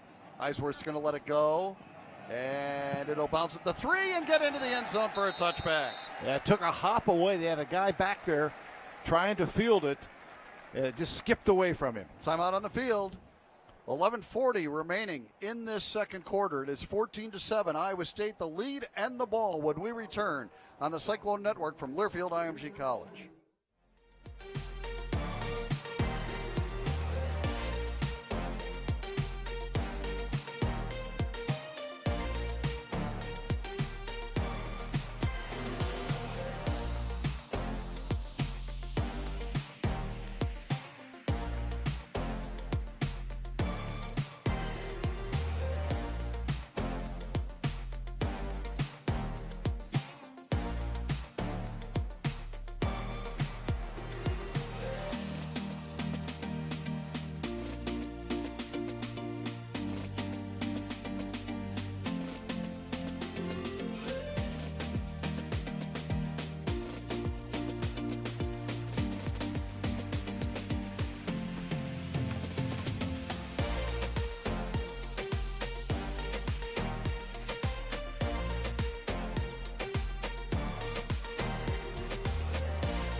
Welcome back to the well-marked Blue Cross Blue Shield first half. We have 11:40 to go in the second quarter. It's Iowa State 14 and Texas Tech 7. And after another stop by the Cyclone defense, which has not given up a point yet, the Cyclone offense will take over the 20-yard line, leading by 7. Let's get an update on that Oklahoma-Texas game with Brent Bloom. Texas scored on second overtime, but in the third overtime, Texas misses a 30-yard field goal from its reliable kicker. So Oklahoma just has to score to win it. There you have it. Oh, is that Cameron Dicker, who's made some huge kicks for the Longhorns over the years? Iowa State's football at the 20-yard line. Now, Jake Remsburg is still in the game at left tackle. He came in to replace Joey Ramos, who left hobbling to the locker room earlier in the game. And Remsburg's done a nice job. The redshirt freshman from West Des Moines Valley High School. And the Cyclones started their own 20-yard line, operating from right to left here in the second quarter and leading it by 7. Brock Purdy has been sharp. He stands in the shotgun with Reese Hall offset to his left. Brings Akers in motion. There's the snap to Brock, and he will keep it, try to run it left, and avoids a man, gets to the 25 where he is lit up. But he gained 5 on the run. Yeah, good hit that time, but Iowa State has really allowed Brock to call it a couple running plays that really involve him, which they really didn't do a week ago. He made a great cut to get away from Colin Schooler, the active leader in college football in tackles for losses in a career. I'll tell you what he does. I mean, his feet are so quick. I mean, he's not a real fast guy, fast enough, but his quick feet really can make a guy miss. Second down and 5, Iowa State at its own 25. Purdy in the shotgun. And a quick throw left, caught by Darren Wilson at the 30. He makes a move, gets to the 35, a gain of 10. Darren Wilson with the catch. Monroe stopped him, but not before a gain of 10. Purdy, 13 of 14. And the one... He's throwing to open guys, too. And the one incomplete pass was right in the hands of Dylan Sainer, and he couldn't hang on. So Brock has been perfect today. First down and 10. Cyclones at their own 35. They operate into the breeze here in the second quarter, operating from right to left as we call it. In the backfield in a pistol formation now is Brees Hall, and Purdy hands it to him. Left side run for Brees. Here he goes across the 40 to the 41-yard line. A 6-yard run for Brees Hall. Boy, he's getting 6, 7-yard chunks just about every time. Yeah, he's a good back, but that offensive line is doing the trick. But I tell you what, he does such a great job of reading. He's patient. 2nd and 4 from the 41-yard line. And Purdy hands it off to Hall, trying the left side. They got him on a run blitz that time. Coming in was the linebacker Morgenstern to make the stop. And a loss on the play, back to the 37-yard line. So it'll be 3rd down and 8 coming up.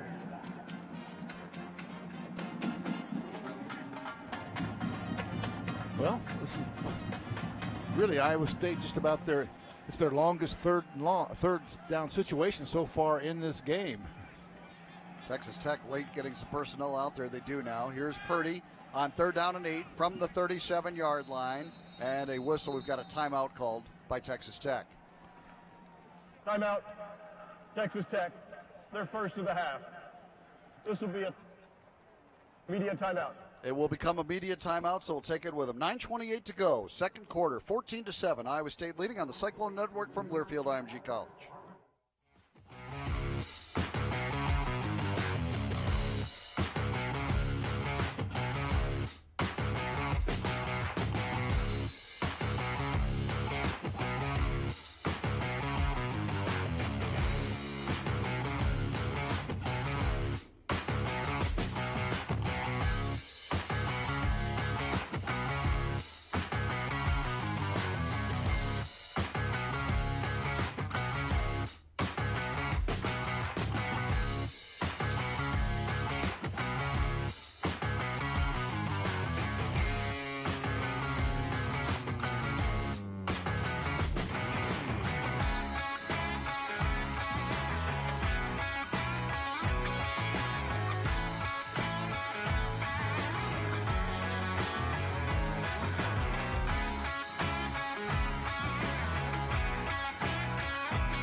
Welcome back to the Walmart Blue Cross Blue Shield second half. 9:28 remaining. Second quarter, 14-7 Iowa State. They'll have a 3rd down and 8 from their own 37-yard line.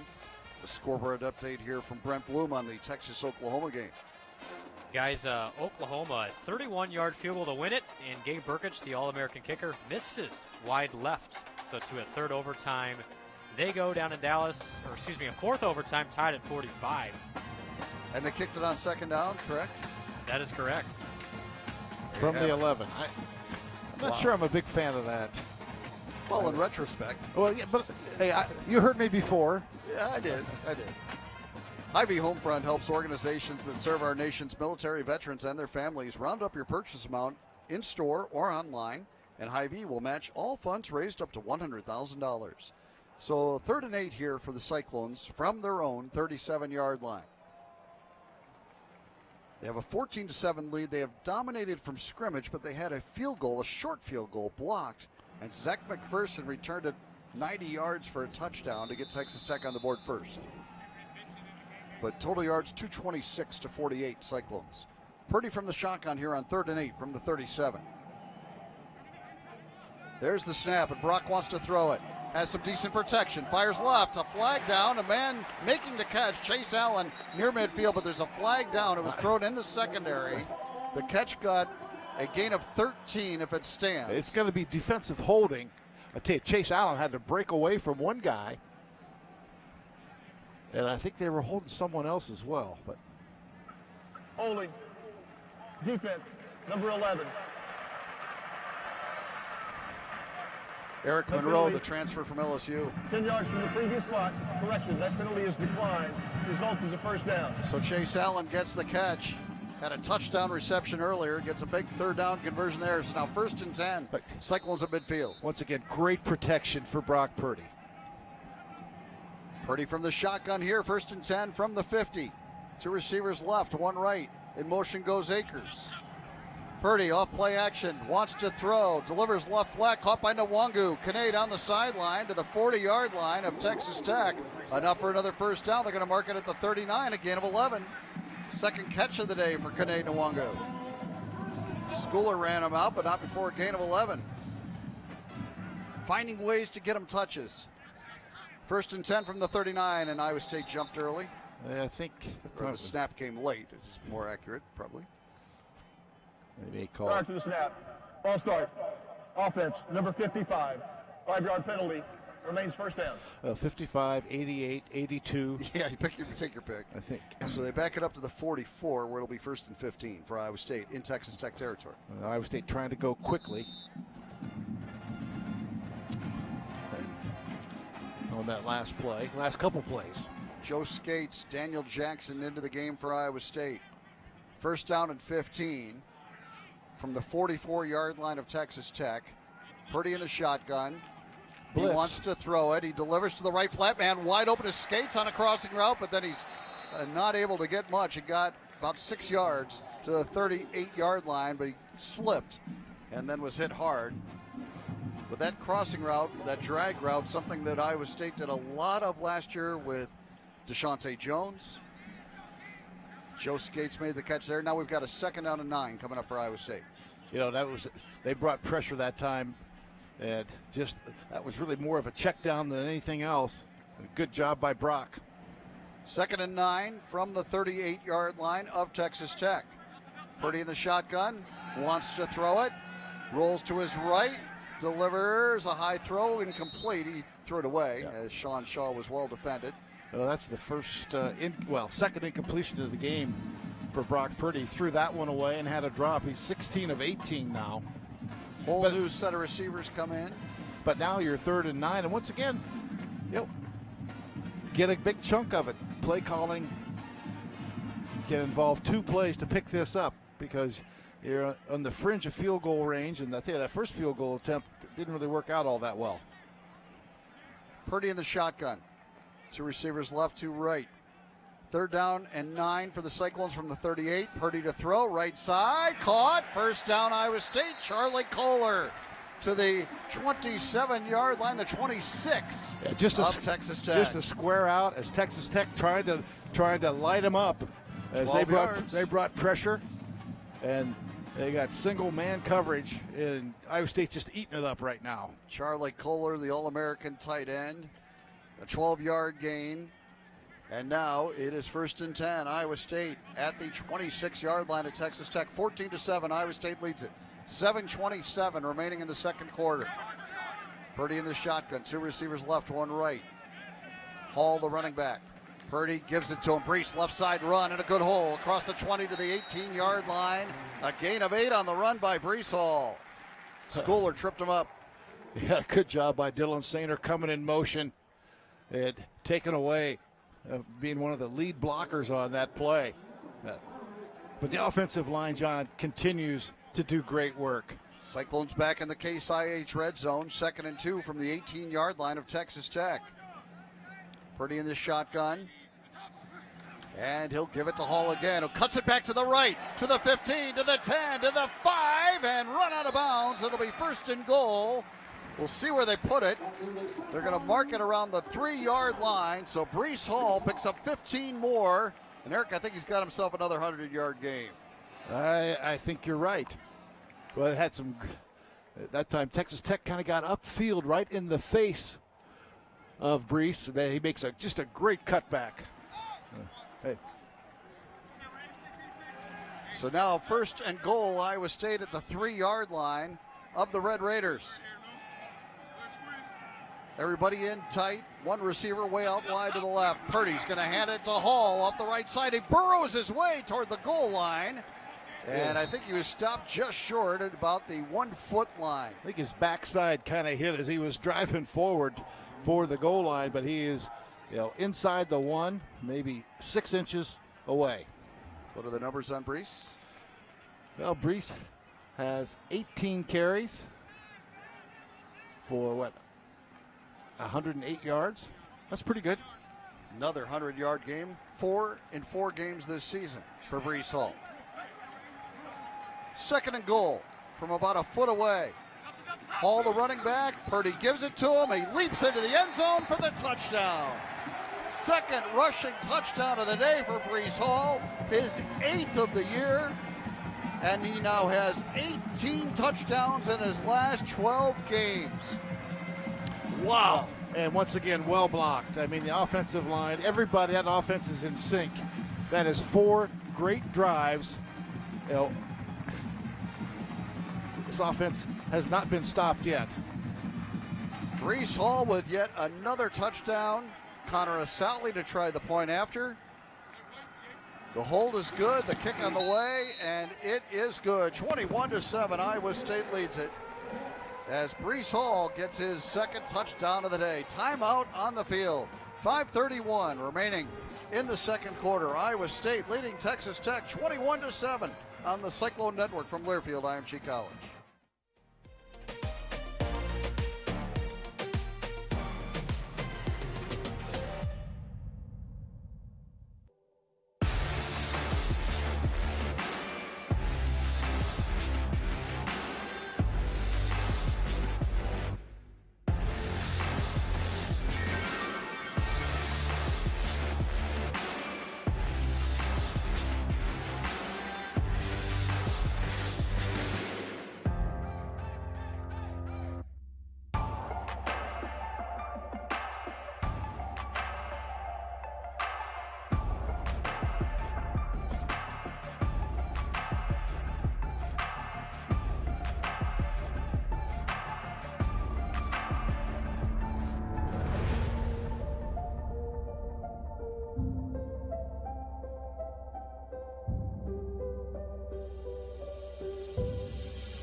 Welcome back to the Wellmark Blue Cross Blue Shield first half. 5:31 to go second quarter. Iowa State 21, Texas Tech 7. That touchdown by Brees Hall brought to you by Producers Livestock. Good for another $200 donated to the Iowa FFA. Producers Livestock is proud to support Iowa Future Farmers of America and Iowa State football. Iowa State, John, has run 42 plays here in the first half. 5.5 minutes to play yet. They've had the time of possession can be very misleading. It's not right now. 1953 to 436. Iowa State has dominated this game. Let's head down to Ben Brunson, the Farm Credit Services sideline report. Brunson, this offense is really in sync today. No doubt about it, guys. And, you know, Brock Purdy, absolutely fantastic. The 3rd and 8 catch, the improvisation when things have broken down in a couple of situations. And then what this offensive line is doing, keeping him clean for the most part and allowing Brees Hall to go to work on this Texas Tech defense. They've been on the field a long time.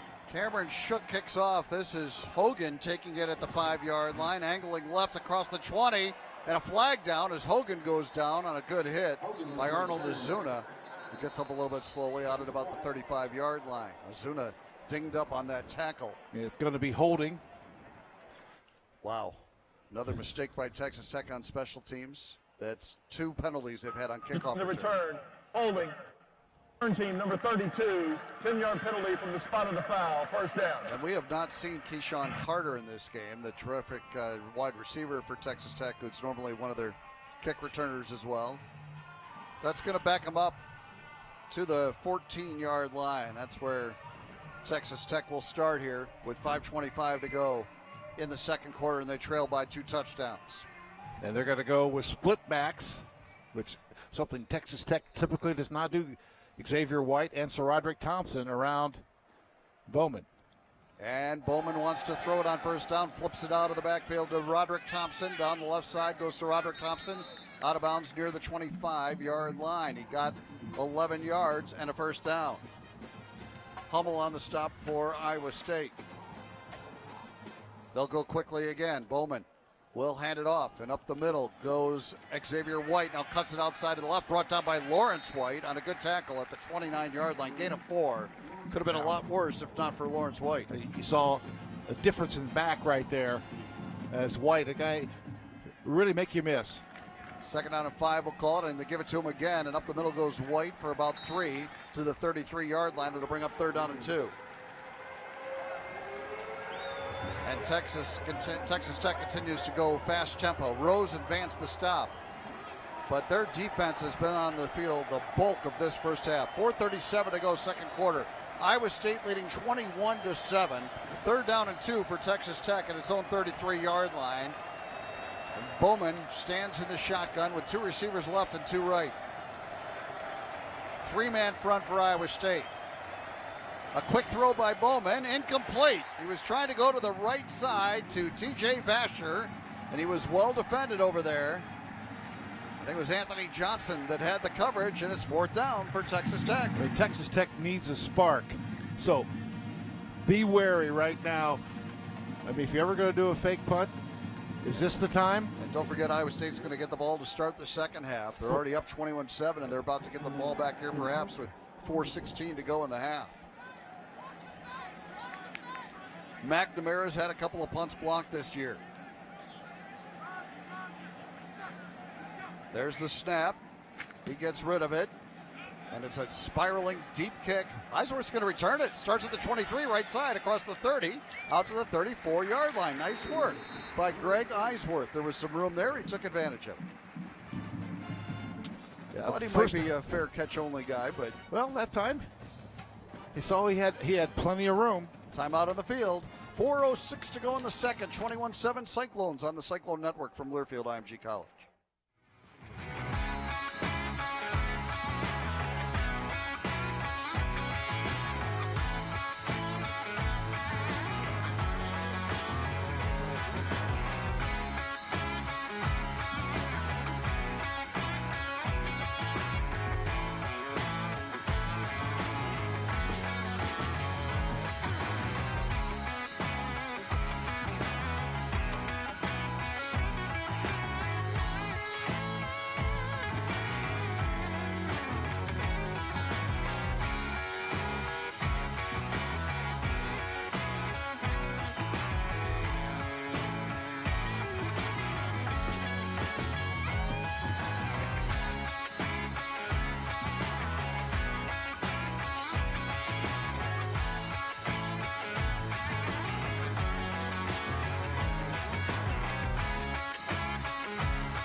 It's finally over in Dallas, and in 4 overtimes, Oklahoma survives 53-45 as Texas picked off in the end zone in its efforts in the 4th overtime. So that means both teams now 1-2 in the league. That's a tough loss for Texas. I mean, it'd be a tough loss for either team, but Tom Herman lucky to win in Lubbock, a couple of weeks ago. Kind of unfortunate to lose, to TCU, but they could easily be 0-3, and the pressure on Texas right now, and Tom Herman, I think, has got to be pretty great. You figured Lincoln Riley had a little bit longer leash, given the fact, except for some people who are just, ridiculous. I mean, he's made the college football playoff 3 years in a row. Yeah. That's pretty good. Let's pause 10 seconds to allow our stations to identify themselves. This is the Cyclone Network from Learfield IMG College.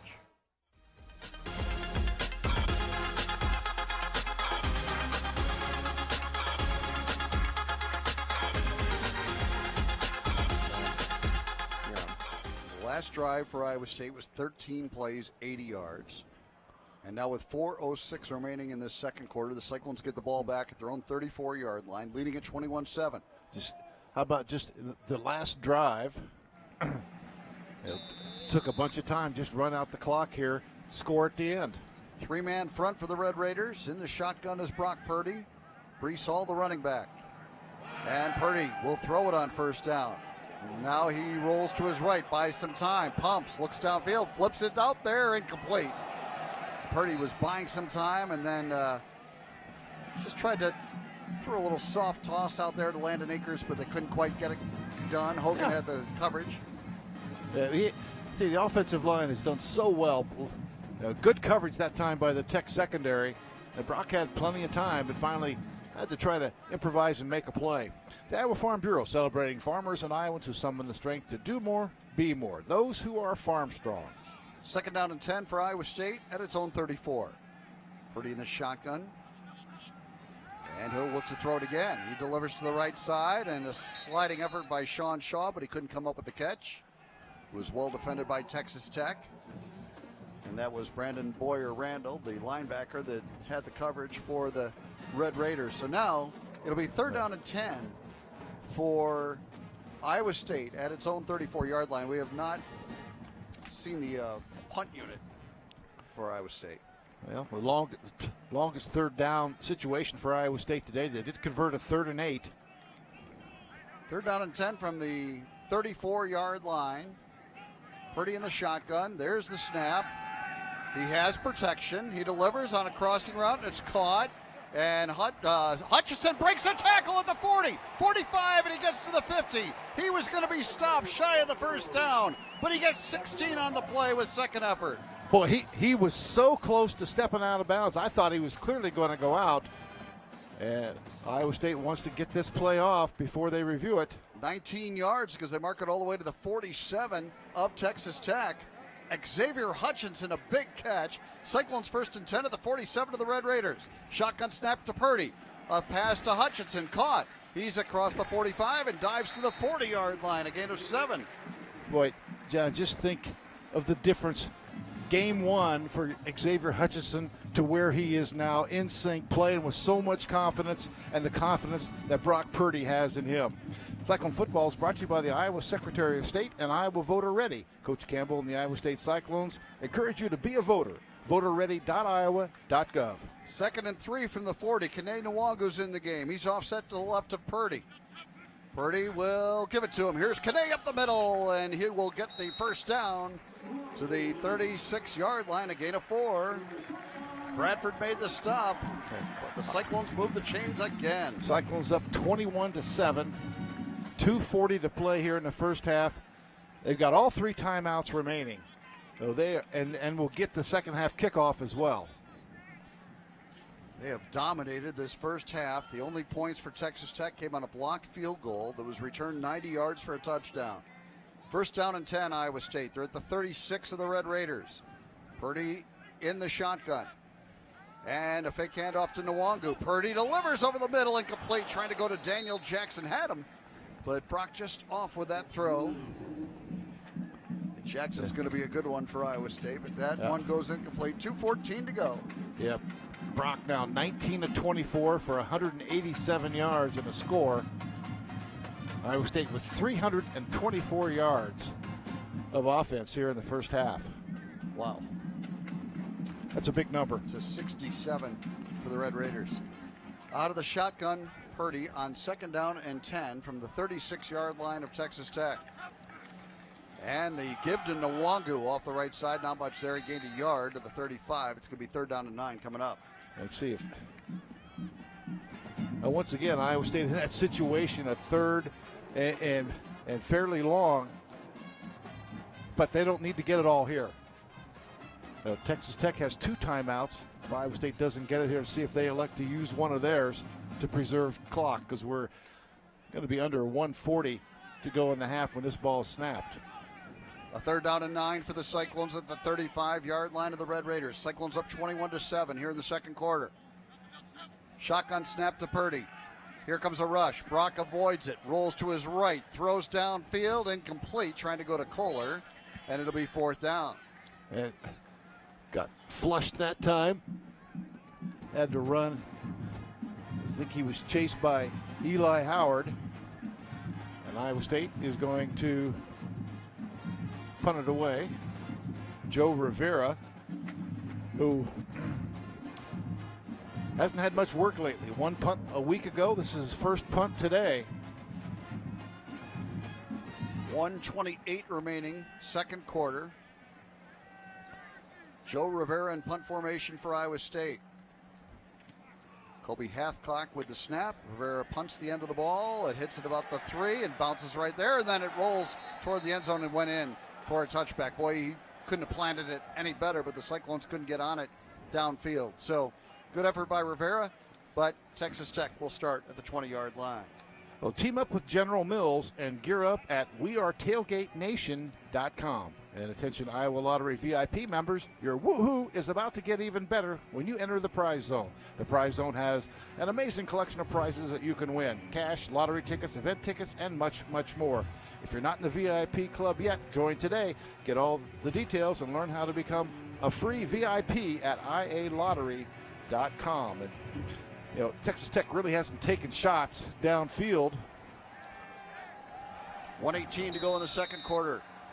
Red Raiders take over their 20, trailing 21-7. A quick pitch to the right side, and nothing doing on the run for Thompson. Eisworth in there on the stop, along with Mike Rose, and they really strung that play out. A loss of 1 on the play. Rose gets the tackle for loss. 2nd down and 11 for Texas Tech. We're down to a minute to go in the 2nd quarter. Texas Tech's been in a hurry all day, but they don't seem to be in a big hurry right now. I think they're more concerned about a bad play than they are a good play. And they make a bad play that would put them in jeopardy. 2nd and 11 from the 19, 40 seconds to go in the half. And a handoff. Up the middle goes Thompson. And he's brought down immediately by Orion Vance at the 22-yard line. Cyclone football is brought to you by Farm Credit Services of America. We work for the future of agriculture and those that want to be a part of it. Farm Credit Services of America. Agriculture works here. 20 seconds to go in the half. 3rd down and 8 for Texas Tech from the 22-yard line. They don't have to take a snap here as the play clock can just run out. And I think they'll just let that happen. No sense in stopping. Wow. It will come to halftime with a 21-7 lead. Farm Credit Services of America and West Liberty Foods have partnered with Iowa State Athletics to sack hunger for the 2020 football season. Each quarterback sacked by the Cyclones yields another donation to the Iowa Food Bank Association. In reality, 1 in 7 children suffer from hunger, but with the help of Farm Credit Services and West Liberty Foods, each sack donates $1,000 and more than 300 pounds of food to help sack hunger in Iowa. And we'll go down to Ben Bruns here momentarily for the Farm Credit Services. I'm sorry, for the, my bad. We'll go down to Ben Bruns momentarily for our halftime interview with Coach Campbell, brought to you by Authority Edge Herbicide from FMC. He's got a TV obligation first. He's got to be pretty happy. Although, you know what? Coaches, John, halftime. Never happy. Never satisfied. I'm happy. Good.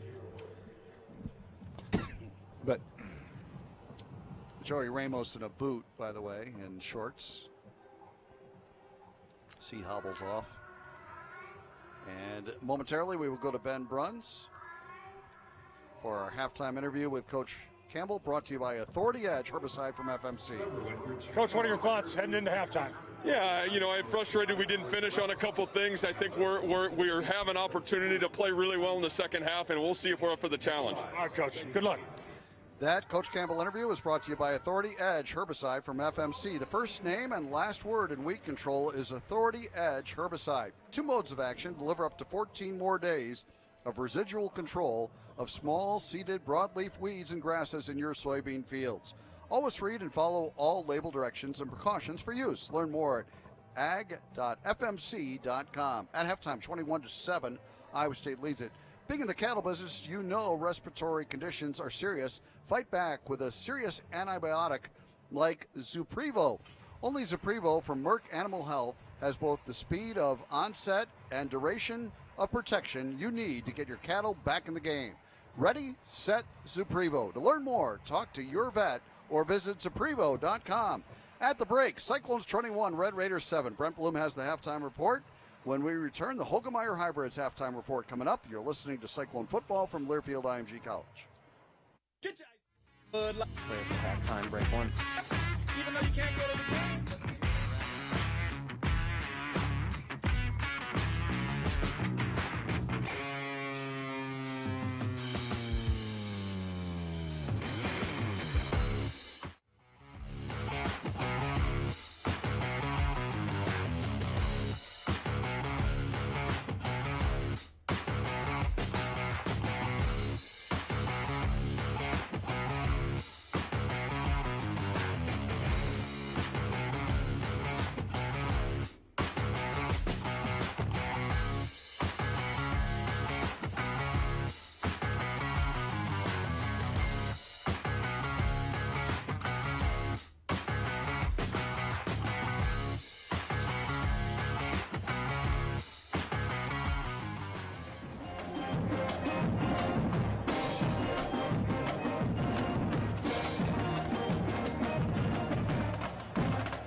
Check. Mic check 1 2.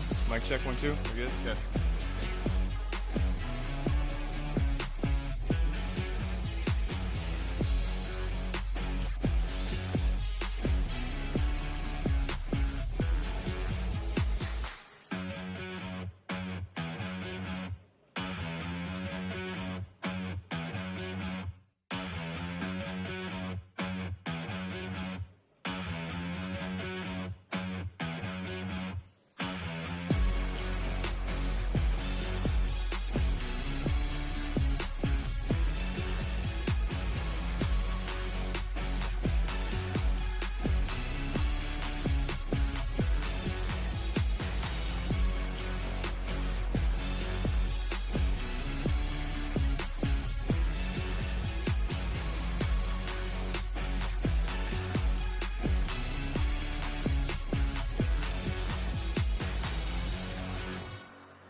Half with the football and a 21-7 lead after a completely dominant first half. 18-3 the first downs. Well, Texas Tech coming into this game averaging 512 yards of offense, and they had 69.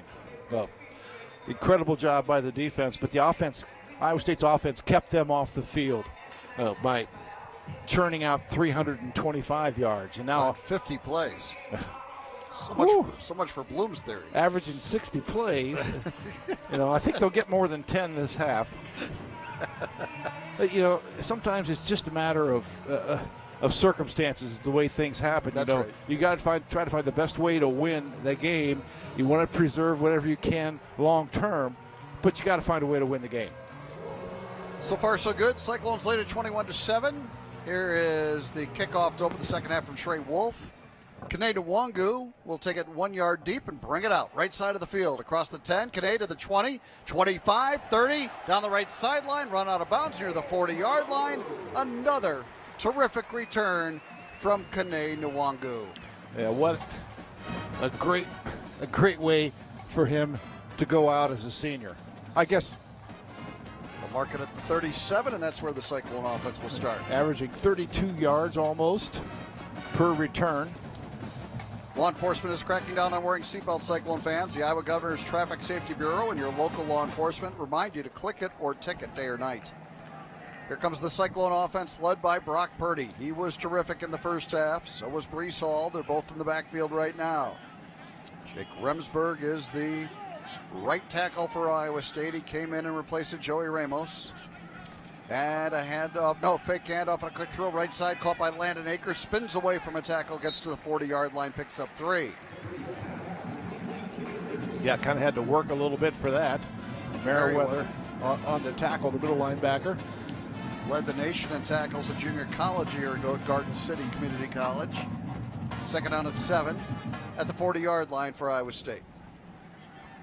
Cyclones operating from right to left here in the third quarter. They lead at 21-7. And Brock Purdy in the shotgun, and now we've got a whistle and a flag. False start on Iowa State. Offense, number 2, 5-yard penalty, second down. Yeah, Sean Shaw, wide out on the right side, flinched.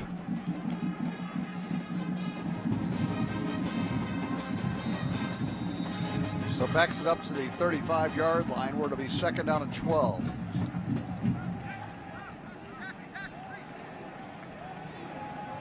Brees Hall splits out wide right, so Purdy all alone in the backfield.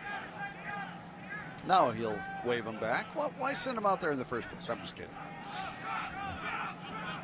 And now Purdy looks, throws right. It is caught, and a no gain on the play. As the catch was made, they're trying to do a little bubble screen with Xavier Hutchinson, but it was well defended by Texas Tech. No gain. It'll be third down and 12. Yeah, well defended right at the point of attack when he caught the football. We get away from that first guy, but it just enables all your guys to line of scrimmage to hustle over and make the play. Eli Howard, one of them over there. Third down and 12 for Iowa State. They're at their own 35-yard line. Opening possession of the second half. Cyclones lead at 21-7. Purdy in the shotgun. He looks to roll right under some pressure, has to throw it away. He was being rushed that time by the defensive tackle Tony Bradford of Texas Tech, and it's going to be 3 and out for Iowa State. Oh, best defensive possession of the game for the Red Raiders. I'm sure they got a little tuned up at halftime by Matt Wells. A lackluster first half. Adrian Fry will return the punt of Joe Rivera. Joe's got a little breeze behind him here. He'll do a rugby-style punt, keeps it low, and it'll bounce at the 32, roll forward. Fry, bobbling catch at the 23, tries to return it left, and he does so to the 31. So Fry able to handle that. They'll mark it at the 32, and that's where Texas Tech will start. Well, having an at-home tailgate to watch the big game, stay safe. Grill and operate gas generators outdoors in well-ventilated areas. Get more safety tips at MidAmericanEnergy.com. Well, it's just what Texas Tech needed, John, to start the second half. They got the 3 and out after giving up a pretty good kickoff return. And now, as explosive as they can be, certainly weren't in the first half. I mean, they're only down 2 scores. Yeah, that was the shot in the arm they needed for sure. First and 10 from the 32. Bowman looks to throw it, flips it out to the right flat. That's caught by Sir Roderick Thompson. He's brought down by Mike Rose on a good tackle. He gained 1 to the 33-yard line, but Rose with a good open field tackle. Yeah, Rose did a great job. He's got him out there, and we talked about the importance of open field tackles, and Rose makes a big one right there. Keep in mind the Cyclone defense has not surrendered anything today. Texas Tech scored on a blocked field goal attempt. The defense has pitched a shutout. 21-7, Cyclones lead it. Just getting going here in the third quarter. Texas Tech has 2nd and 9 from its own 33. And Bowman looks to throw. He's got some pressure coming. He rolls left, Dumps it off to Sir Roderick Thompson. He made the first man miss and the second, and he got the first down. Good effort by Sir Roderick Thompson, the running back of Texas Tech, to move the chains at the 42-yard line. Yeah, they got Bowman moving that time. Iowa State got some pressure. And he was able just to sidestep, and he didn't want to run it. I don't think he wants to run it. Just the fourth first down of the day for Texas Tech. 1st and 10 at the 43. Bowman wants to throw, delivers right flat, incomplete, trying to go to Sir Roderick Thompson. Jaquan Bailey was applying pressure, and Bowman put a little more air under it than he would have liked. Yeah, good job. Talk about the importance of getting your hands up, and it's exactly what Jaquan did. Really helped force that. Iowa State gets some fresh bodies in that D-line. 2nd and 10 from the 43. Handoff, Sir Roderick Thompson, lit up by Greg Eisworth and Joshua Bailey. And it's a loss of a yard on the play. So the Bailey brothers make plays back-to-back, and Eisworth was in there as well. A tackle for loss for those guys. It's going to be 3rd down and 11 from the 42-yard line. Bowman from the shotgun. 3 receivers right, 1 left. Can the Cyclones force a turnover? Showing blitz. Here they come. Bowman pumps, delivers over the middle, and it is almost picked off.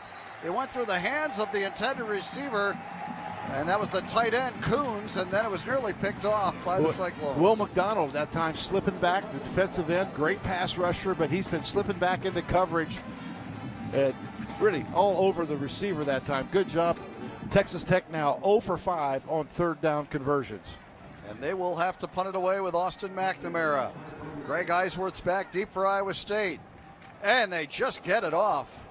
A big rush from Darian Porter almost got there. Fair catch signaled by Eisworth, and he makes that fair catch at the 16-yard line.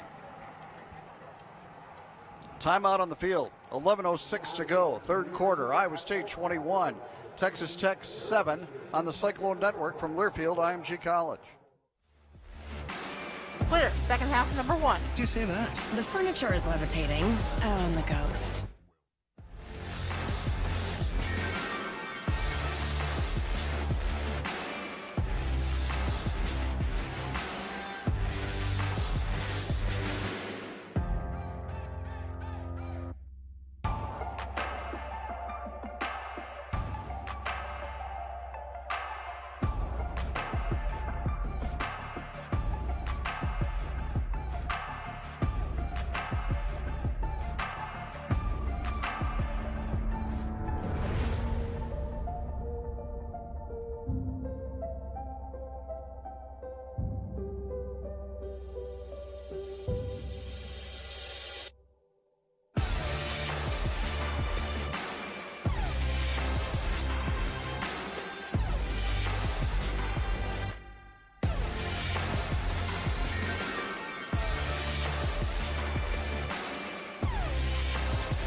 Mark Blue Cross Blue Shield 2nd half, 11:06 to go 3rd quarter. Each team has punted it away. Iowa State will take over at the 17-yard line, leading 21-7 over Texas Tech. While the Iowa Corn Cyhawk series is on hold for this season, Iowa's corn farmers will continue to stand behind this unique series and everything it stands for, because here in Iowa, we grow corn, but the truth is corn grows Iowa. Let's go to Brent Bloom for an update from the Big 12. Guys, almost halftime down in Fort Worth, and K-State has touchdown to take a 14-7 lead over the Horned Frogs. Of course, K-State, one of those teams at 2-0. So mini upset perhaps with K-State up by 7 going into halftime. Eric Heft on the call if that one comes through. Yeah. And on the call if that How'd one doesn't come How'd I through. do last week? Not so well. Well, not so well. Auburn kind of let me down. 21-7 here. Cyclones lead it, and they'll have the ball starting at their 17. Operating from right to left into a slight breeze here in the third quarter. Purdy from the shotgun. And he will throw it over the middle. Chase Allen wide open to catch, and he's tripped up at the 40-yard line.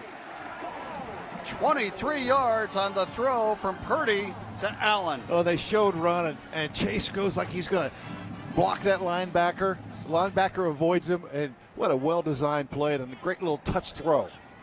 And on first down, Purdy throws left, caught by Sean Shaw, made the first man miss, and gets to the 47, almost the 48-yard line. A gain of 7 more on the throw to Shaw. Boyer Randall on the stop, but man, I tell you, Purdy has been pinpoint today. I think you're going to see a big play before too long because Texas Tech is really starting to just try to bring the house. Run blitz, pass blitz, whatever. Pistol formation for Iowa State on 2nd and 3 from their own 47, leading 21-7 here in the third. Handoff Hall, left side run, good hole, gets the first down to the 48-yard line of Texas Tech.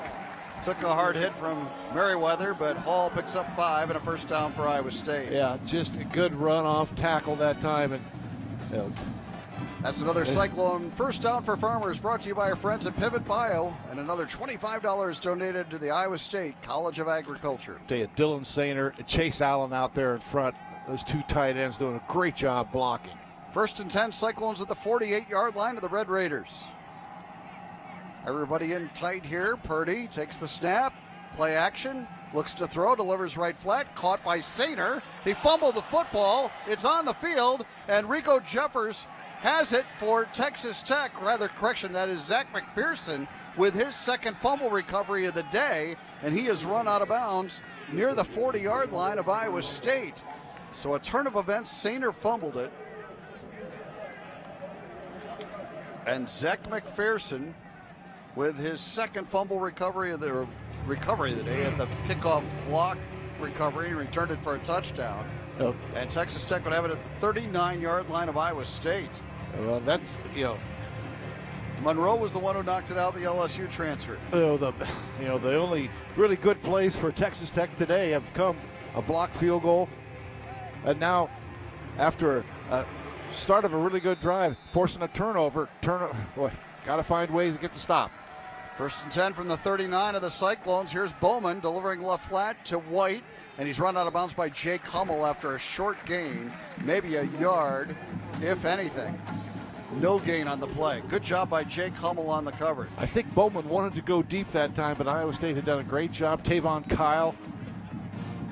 2nd and 10 from the 39-yard line of the Cyclones after that turnover. Bowman from the shotgun. He will give it to White off the left side, nowhere to go. He got maybe a yard or two, and that was it. Stacked up by the right side of that defensive line of Iowa State. Uwazurike makes the stop. 3rd down and 8 coming up. Well, you got to think they're in 4-down territory now, John. I mean, even if they get half of this, they haven't made a field goal all season. 3rd down and 8 from the Iowa State 37. Shotgun snap to Bowman. He hands it off. White off the left side, sheds a tackler. He stopped short of the first down by 2 yards. He got to the 31. Tavon Kyle brought him down. It'll be 4th and 2 for Texas Tech. Yep. And we're going to get a timeout called here because we've got an injured player. Good player. It might have been White. No, it's not. It's not him. It's a different player that's hurt for Texas Tech. Well, Texas Tech, after that play right there, still 0 for on 3rd down. They're 0 for 6 today, but they're going to go for it on 4th here. Timeout on the field. It is 21-7. Iowa State leading. 8:32 to go in the third on the Cyclone Radio Network from Learfield, IMG College.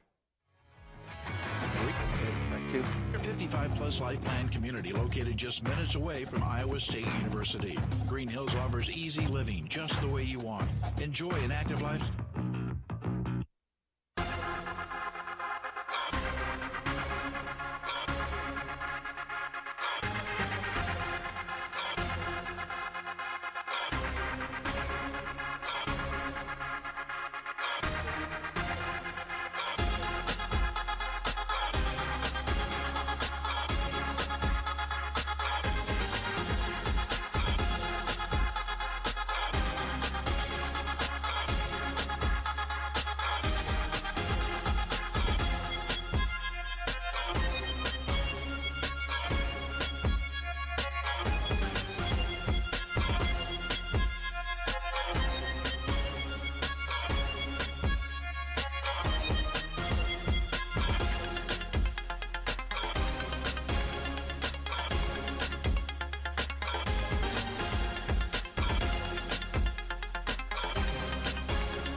You're on.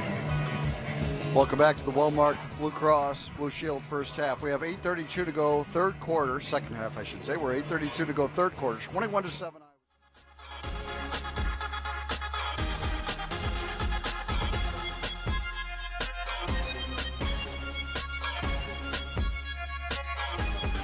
Cyclones, they recovered a Dylan Sainer fumble.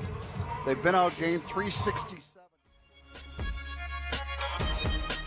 Get a touchdown here, they can draw within one score. So it's been a strange game, as it usually is when you play Texas Tech. Whenever there's an Iowa State game to watch, there's a Bud Light there.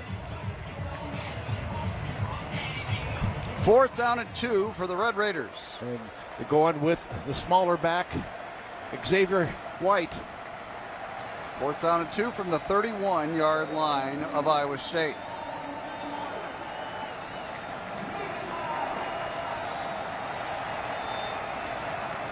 Bowman in the shotgun, White offset to his right. And they'll give it to him off the left side. He didn't get it. Only got to the 30-yard line. I think it was Isheem Young that flew up there and made that hit. What a hit by Isheem Young. On 4th and 2, Isheem Young delivers the hit to get the ball back for Iowa State. It was stopped short of the line to gain. Ball was turned over on downs. First down, Iowa State. Well, I'll tell you Young what, from his safety spot just read it beautifully, came flying in, and I'm talking a collision. Is he a hitter? I'll tell you say. what, man, he can really bring it. Of course, had the great interception that put the game away last week. Cyclones take over. Their defense does the job again. They take over at the 30-yard line with 8:23 to go in the third. Purdy from the shotgun. And he will run it to the right side. Brock has pretty good daylight over there. 35-40, runs out of bounds with the first down at the 41-yard line. A gain of 11 on the run by Purdy. Well, 5 carries, 36 yards for Brock. He's had a terrific day. Let's go down to Ben Bruns for the Farm Credit Services of America Sideline Report. Ben. Guys, Schweiger just battling in there today. He's gotten rolled up on about 4 times by my count. He's hurting, but he's playing. Big part of that offensive line with his versatility, playing left guard today again. Cyclones 1st and 10 at the 41-yard line. Newell will snap it to Purdy. And the give is to Brees Hall off the right side for about a yard. To the 42. And Texas Tech came out of there with the ball, but the play had been blown dead. Everyday Iowa farmers are using innovative practices to improve the quality of our water. They're teaming up with ISU experts and others to implement a science-based playbook to conserve natural resources for a better today and tomorrow. Pivot Bio and Iowa corn farmers care about the water we share. Get in the game and learn more at cleanwateriowa.org. 7:24 to go in the third quarter. Iowa State 21, Texas Tech 7. Cyclones second down and 9 from their own 42-yard line. Brock Purdy from the shotgun. Two receivers to each side of the formation. Brees Hall, the running back, offset to his right. There's the snap to Brock. He'll take his time. Now runs to the left and dumps it out, and it is caught in Texas Tech territory for a Cyclone first down. It's Charlie Kohler to the 42-yard line of the Red Raiders. Yeah, just feeling the pressure that time. Three-man rush, plenty of time initially, but Brock gets out of the pocket, could probably run for a little something.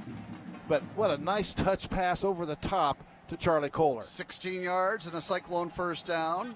And now Purdy will run it right and stumbles forward to about the 40-yard line is where they're going to mark it. Well, you know, if you dive forward. I know, they didn't give him a great spot. I mean, if you slide, it's where you start to slide. If you dive forward. They didn't say anything about stumbling, bumbling. There's that too. And that was a 2-yard gain for Brock Purdy. Second down and 8 for Iowa State. 6:26 to go in the third. Cyclones up 14. Second and 8 at the Texas Tech 40. Purdy from the shotgun. Two receivers left, one right. Here comes Daniel Jackson in motion. And Purdy wants to throw it. Has great protection. All day to throw it. Looks for the end zone for Skates. And it is broken up nicely by Texas Tech. They had two there. DeMarcus Fields was there along with the corner coming late on the play, and that was Alex Hogan. So it'll be third down and 8 for the Cyclones. And was that Joe Skates or that was Xavier Hutchinson? Oh, okay. But I think that's one too where he kind of waits for the ball to come to him. I think that's one, yeah, maybe a little fatigued, but he got to go up and get that one or make an attempt. Third down and 8 from the 40-yard line of Texas Tech. Cyclones trying to add to a 21-7 lead here in the third quarter. Shotgun snap to Purdy, fake handoff to Nwangu. Purdy delivers on a slant, and it's caught, and it's very close to a first down. They're going to mark it a yard shy at the 33-yard line. Yeah, maybe, yeah. On the catch by Hutchinson. Not a great spot, but now it's fourth down and 1, and the Cyclones will go for it. Less than a yard. Jyrell Brock has entered the game. He's going to go split backs with he and Brees Hall. No, we haven't really seen Jyrell this year at the back spot. Purdy under center, fourth down and 1 from the 33. Purdy hands it off to Jyrell Brock, and he dives forward for the first down to the 31-yard line. How about that? Playing him at fullback. And he picks up 2 and moves the chains. That's another Cyclone first down for Farmers, brought to you by our friends at Pivot Bio, and another $25 donated to the Iowa State College of Agriculture. All right, first and 10, Cyclones at the 31-yard line of Texas Tech. 21-7 Cyclones as we approach the 5-minute mark remaining in the third quarter. Purdy looks to throw it on first down, has protection, fires left for the end zone, and it is incomplete. He was trying to go to Charlie Kohler. It was broken up nicely by DeMarcus Fields. Yeah, that time was just trust your guy. And the ball once again hung up a little bit. They had 3 tight ends to that side of the field. And they all went out to pass for a pass route, but a fly route by Charlie Kohler. And just trying to use his size and ability to come up with a play. But kind of thought Iowa State was going to take a shot at some point, and they've taken a couple here. Second down and 10. They're at the 31-yard line of Texas Tech. 4:55 to go in the third. Cyclones up 21-7. Here's Purdy handing it off. Brees Hall, right side run, waits for his opening and takes it across the 20 with a spin to the 20-yard line. It's a gain of 11 on the run for Brees Hall. How good is he? Oh, man, he's really good. Got an injured player. That's Hutchings, the nose guard for Texas Tech. Jalen Hutchings, one of their top players, is injured. Yeah, I tell you what, Brees Hall, Big 12's leading rusher. He's got Okay, we're going to 125 yards, 22 carries today. Timeout on the field. 4:47 to go in the third. 21-7 Iowa State, and they're threatening again on the Cyclone Network from Learfield, IMG College.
Welcome back to the Wellmark Blue Cross Blue Shield second half. 4:47 to go in the third. Iowa State 1st and 10 at the 20-yard line of Texas Tech, leading it 21-7. Let's go down to Ben Bruns for the breakthrough performance of the game, brought to you by Pioneer. Ben, who do you have? Well, you guys would want me to say Isheem Young, but I can't do that just because I'm a fat guy. And Jake Remsburg has stepped into this game, playing really the entire most of the second quarter, and played great football at the right tackle spot. A redshirt freshman stepping into that position. His pass protection has been lights out good, and at times there's been Texas Tech's bringing pressure lots of different places, but he stands his guy up and sticks him, and it gives Brock Purdy an opportunity to scramble depending on where other pressure's coming from based on how the defense is attacking them. Jake Remsburg is our breakthrough performer of the game, brought to you by Pioneer. When it comes to breakthrough performance and higher yields in your cornfields, choose the brand that's revolutionized how corn is developed. Choose Pioneer. Learn more at cornrevolution.com. Yeah, Joey Ramos on the sideline. He kind of out with the players a little bit in a walking boot. 1st and 10 Cyclones at the 20-yard line of Texas Tech. Purdy in the shotgun, offset to his right is Hall. The give to Hall, up the middle he goes, gets a couple into the Case IH red zone, almost 3 on the carry for Brees Hall. And that was Eli Howard that made the stop for Texas Tech. It'll be 2nd down and 7 coming up for Iowa State at the 18-yard line of the Red Raiders. Yeah, I mentioned Purdy, 26 of 35. He's completed passes to 10 different receivers today. Wow. He stands in the shotgun here. 2nd and 7, Iowa State from the 18 of the Red Raiders.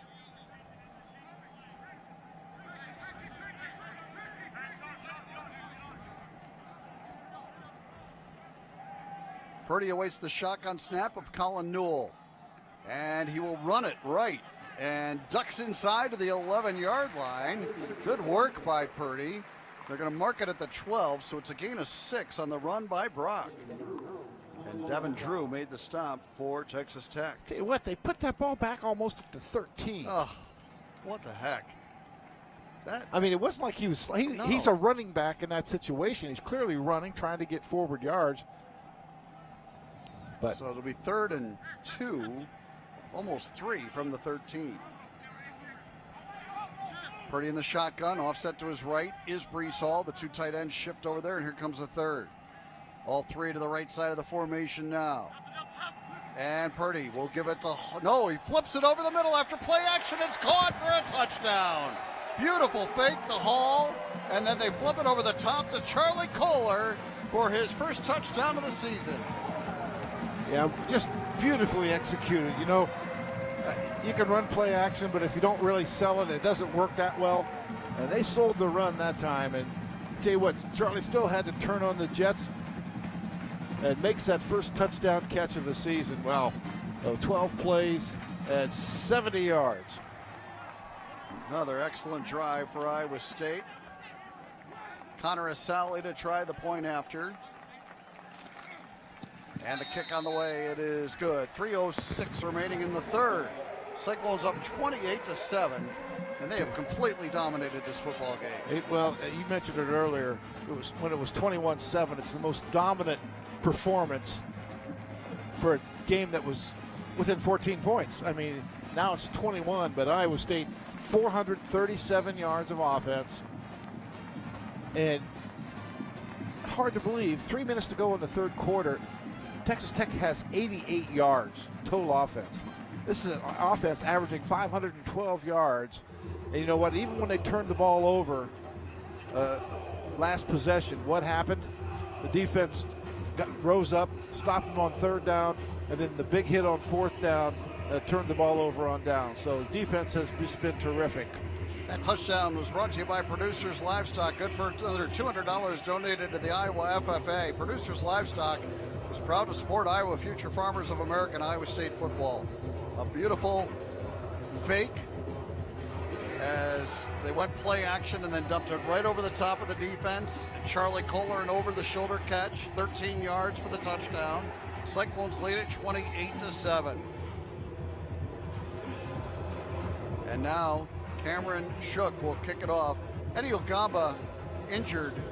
That's why he's not playing today. Shook now kicks it off and hits a low line drive on the ground, and it's just scooped up at the 26-yard line by one of the up men for Texas Tech. It was almost like a hard onside kick straight down the field. Kind of like if you hit a golf ball right in the forehead, you know, it goes a little bit low.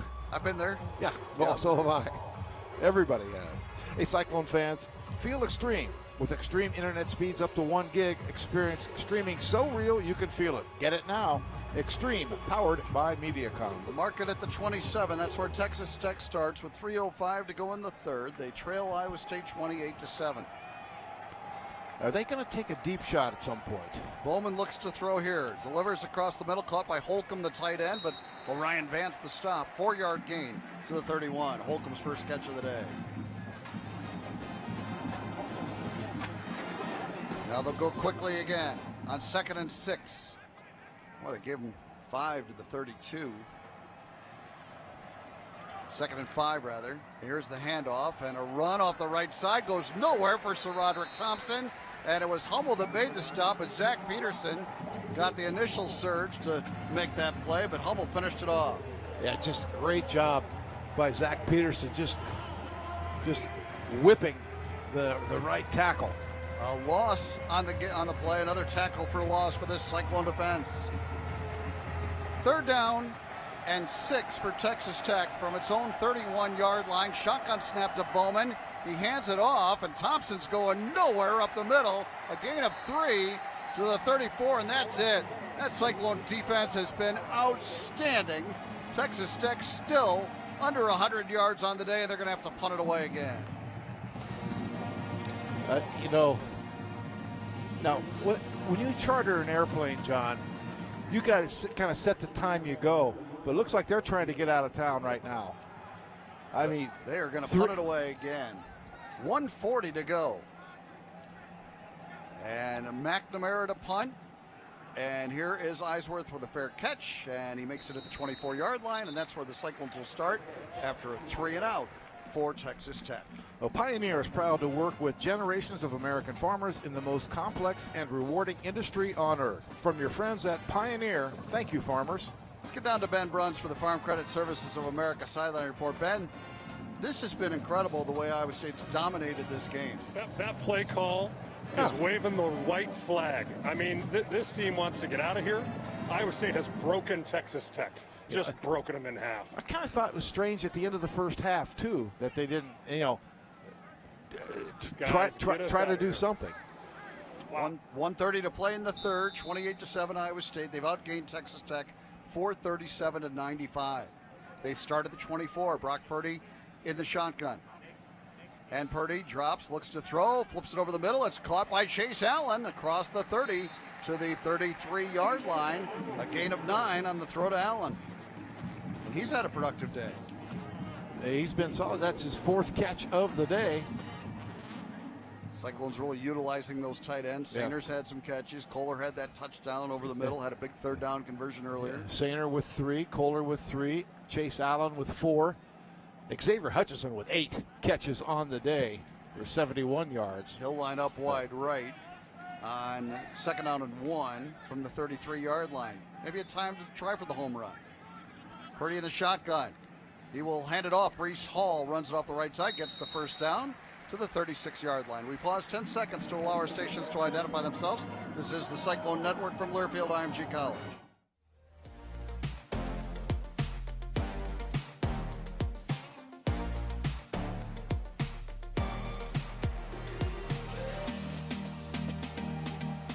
So when you talk about going for the home run, sometimes you just hand it off to Breece Hall.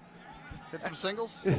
you get some home runs there, too. Maybe a double, triple. Yeah, he's due to break one at some point. He's had a 100-yard day without doing that. Here's a flip out to Daniel Jackson. Makes the catch, made a man miss, and gets across the 45 to the 46-yard line. Probably the last play of this 3rd quarter. Daniel Jackson, a gain of 9. And the Cyclones go to the 4th with a 28-7 lead over the Red Raiders at Texas Tech. And you're listening to Cyclone football from Learfield IMG College.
Welcome back to the well-marked Blue Cross Blue Shield second half. We go to the 4th quarter. Iowa State leads at 28-7, and they're going to have 2nd and 1 at the 44-yard line.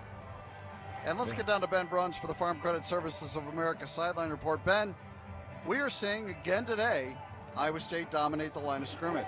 Yeah, and I really suspected that Texas Tech was going to have a hard time running the football against the Cyclones. I mean, we talked about it in pregame.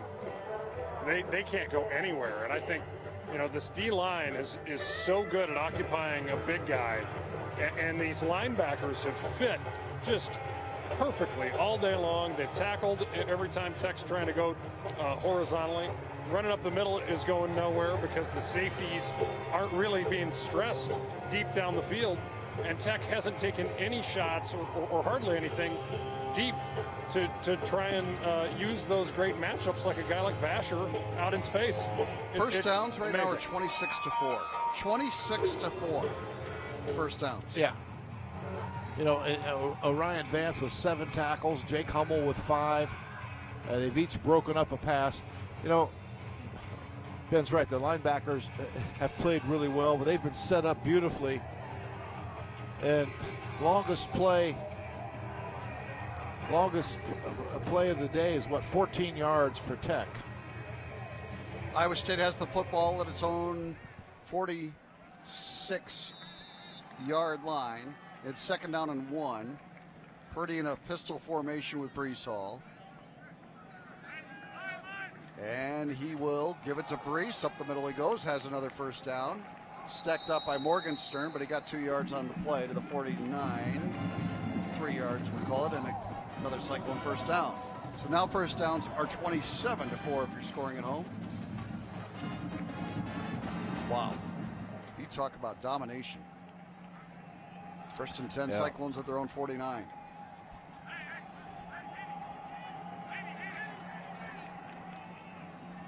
Pistol again here. 3 tight ends in the game, all to the right side of the formation. Brees Hall, the running back, offset to the right of Purdy. And the give is to Brees, and he fights off the right side for about 4, maybe 5. Call it 4 yards to the 47-yard line of the Red Raiders. Leggett made the stop. Iowa State gets a couple of wideouts in. Brings a couple of tight ends out. This is the 5th straight year that Matt Campbell has had a 100-yard rusher against Texas Tech. Joel Lanning did it. David Montgomery back-to-back. Brees Hall was dominant a year ago, and Brees Hall again with a 100-yard rushing game today. Second and 6, 47-yard line. And a pitch to Brees right side. Here he goes, 45-40, spins out of a tackle, gets to the 33-yard line. A gain of 14 on the run for Hall. Just offset in the backfield that time, and just a super quick pitch. It got some good blocking from the tight end in the slot that time. I think it was Chase Allen to help spring him, but he's hard to bring down. And there is your 28th first down of the game for Iowa State. First down and 10 at the 33-yard line of Texas Tech. Kene Nwangu in the game at running back. Offset to the left of Purdy. And Brock will give it to him. Here's Kene off the right side. 30, 25, 20, 15, 10. Out of bounds at the 5-yard line, pushed out by Eric Monroe. But it's a gain of 28 yards for Kene Nwangu. How productive has Kene Nwangu been when he's been given opportunities? Man, he is something else. We got an injured Red Raider down. It's Tyree Wilson, their defensive end. And they're going to take the timeout with him here. So we will as well. 13-14 to go. Nwangu has Iowa State in the Case IH red zone at the 5-yard line. Timeout here. 13-14 remaining. Cyclones lead at 28-7 on the Cyclone Network from Learfield IMG College.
Welcome back to the well-marked Blue Cross Blue Shield second half. 13-14 to go fourth quarter. 28-7 Iowa State, and they are going to be first and goal at the 5-yard line as play resumes. Let's get down to Ben Bruns for the Farm Credit Services of America sideline report. Ben, you're talking a little bit in the break there about the short yardage package that we've seen Iowa State employ.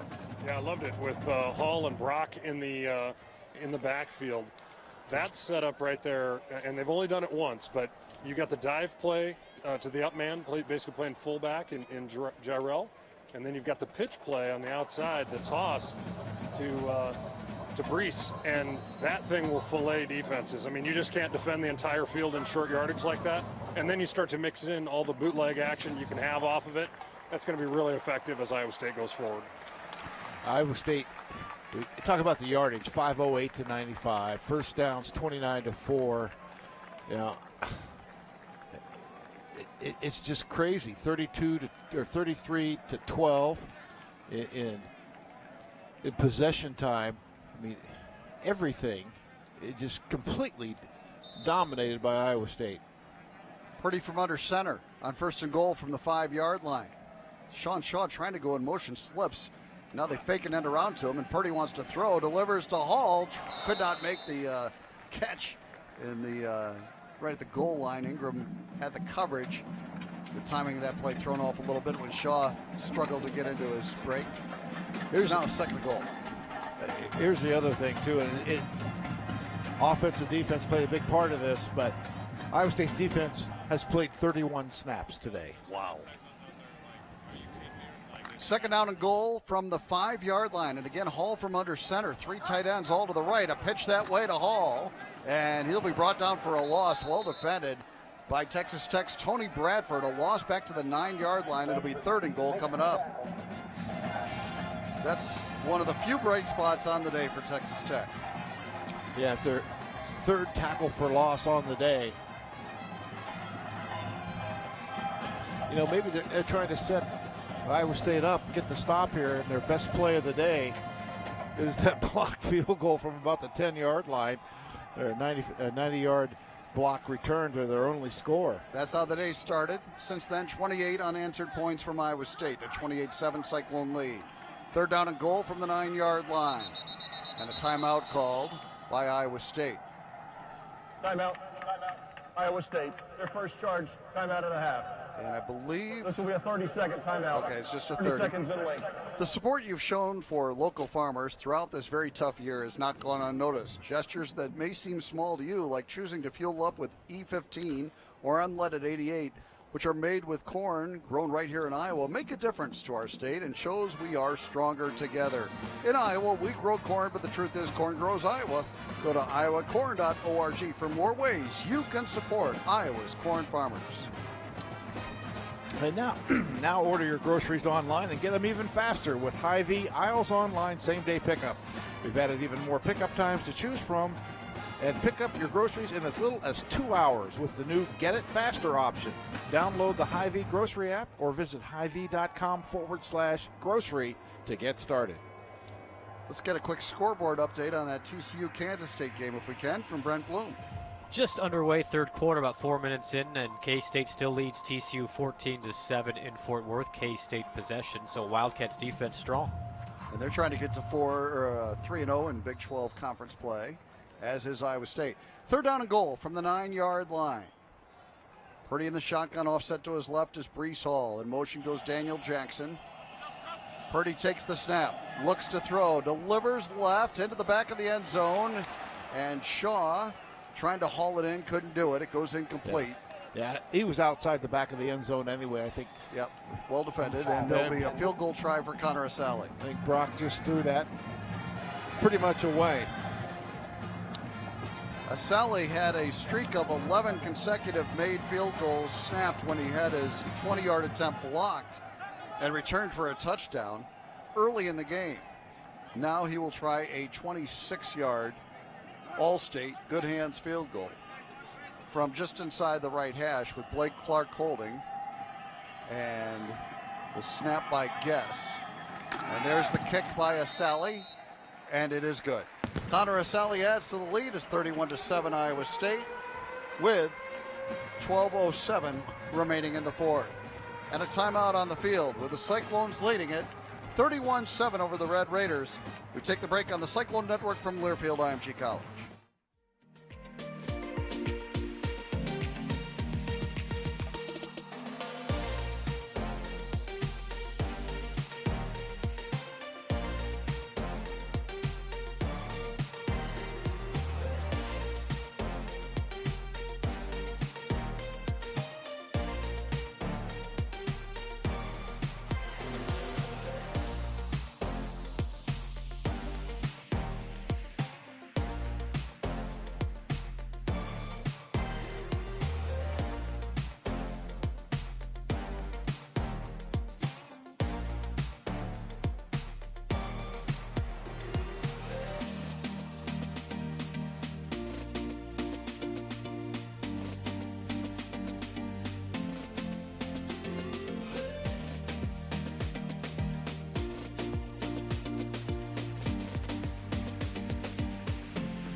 A mask 30 seconds to protect you and others, but it can't keep cancer.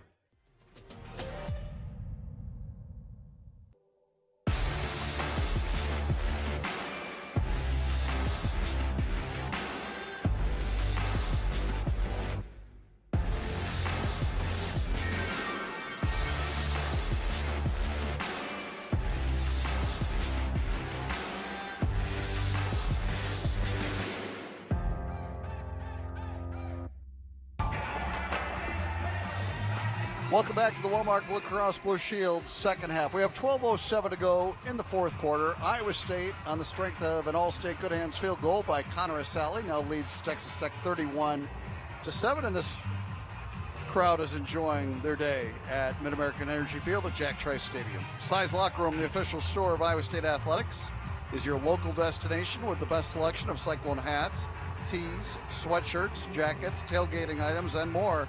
Let Size Locker Room help you find the fit and look to represent your Cyclones. Visit us at 806 South Duff Avenue in Ames or shop anytime at sizelockerroom.com. 11 plays, 67 yards. Took about over 4 minutes. As Iowa State's time of possession edge now about 36 minutes to 12. Jeez. Wow. Iowa State has run 79 plays. The Red Raiders have run just 31. Cameron Shook will kick it off for Iowa State.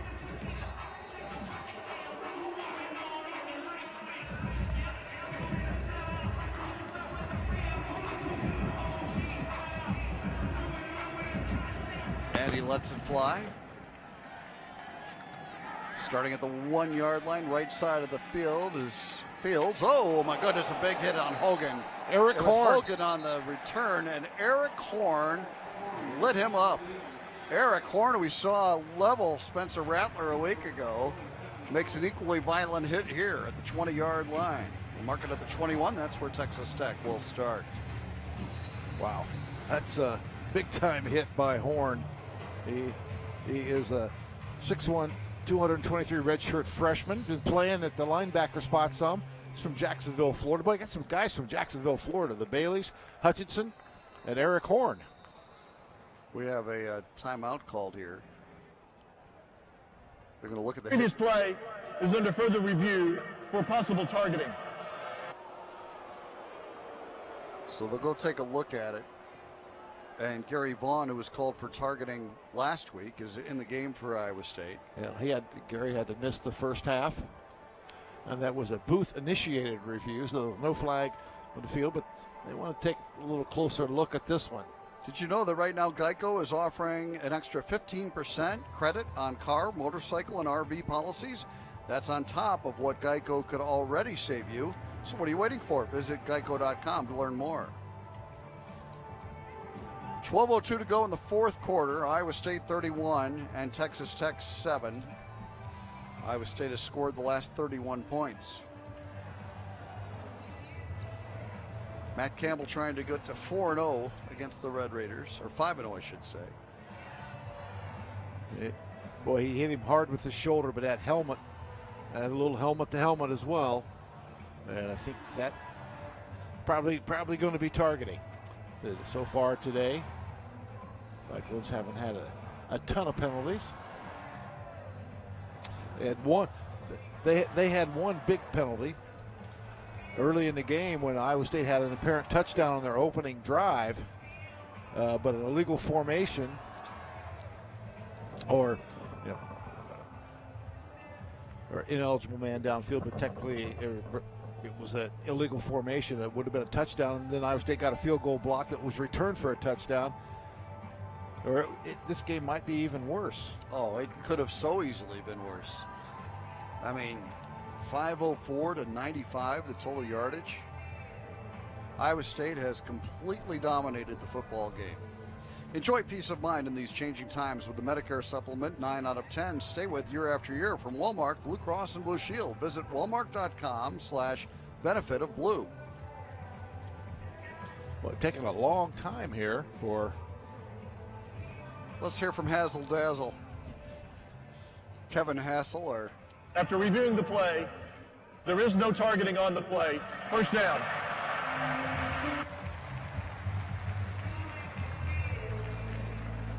So the Texas Tech offense comes out the start of the 21-yard line with 12:02 to go.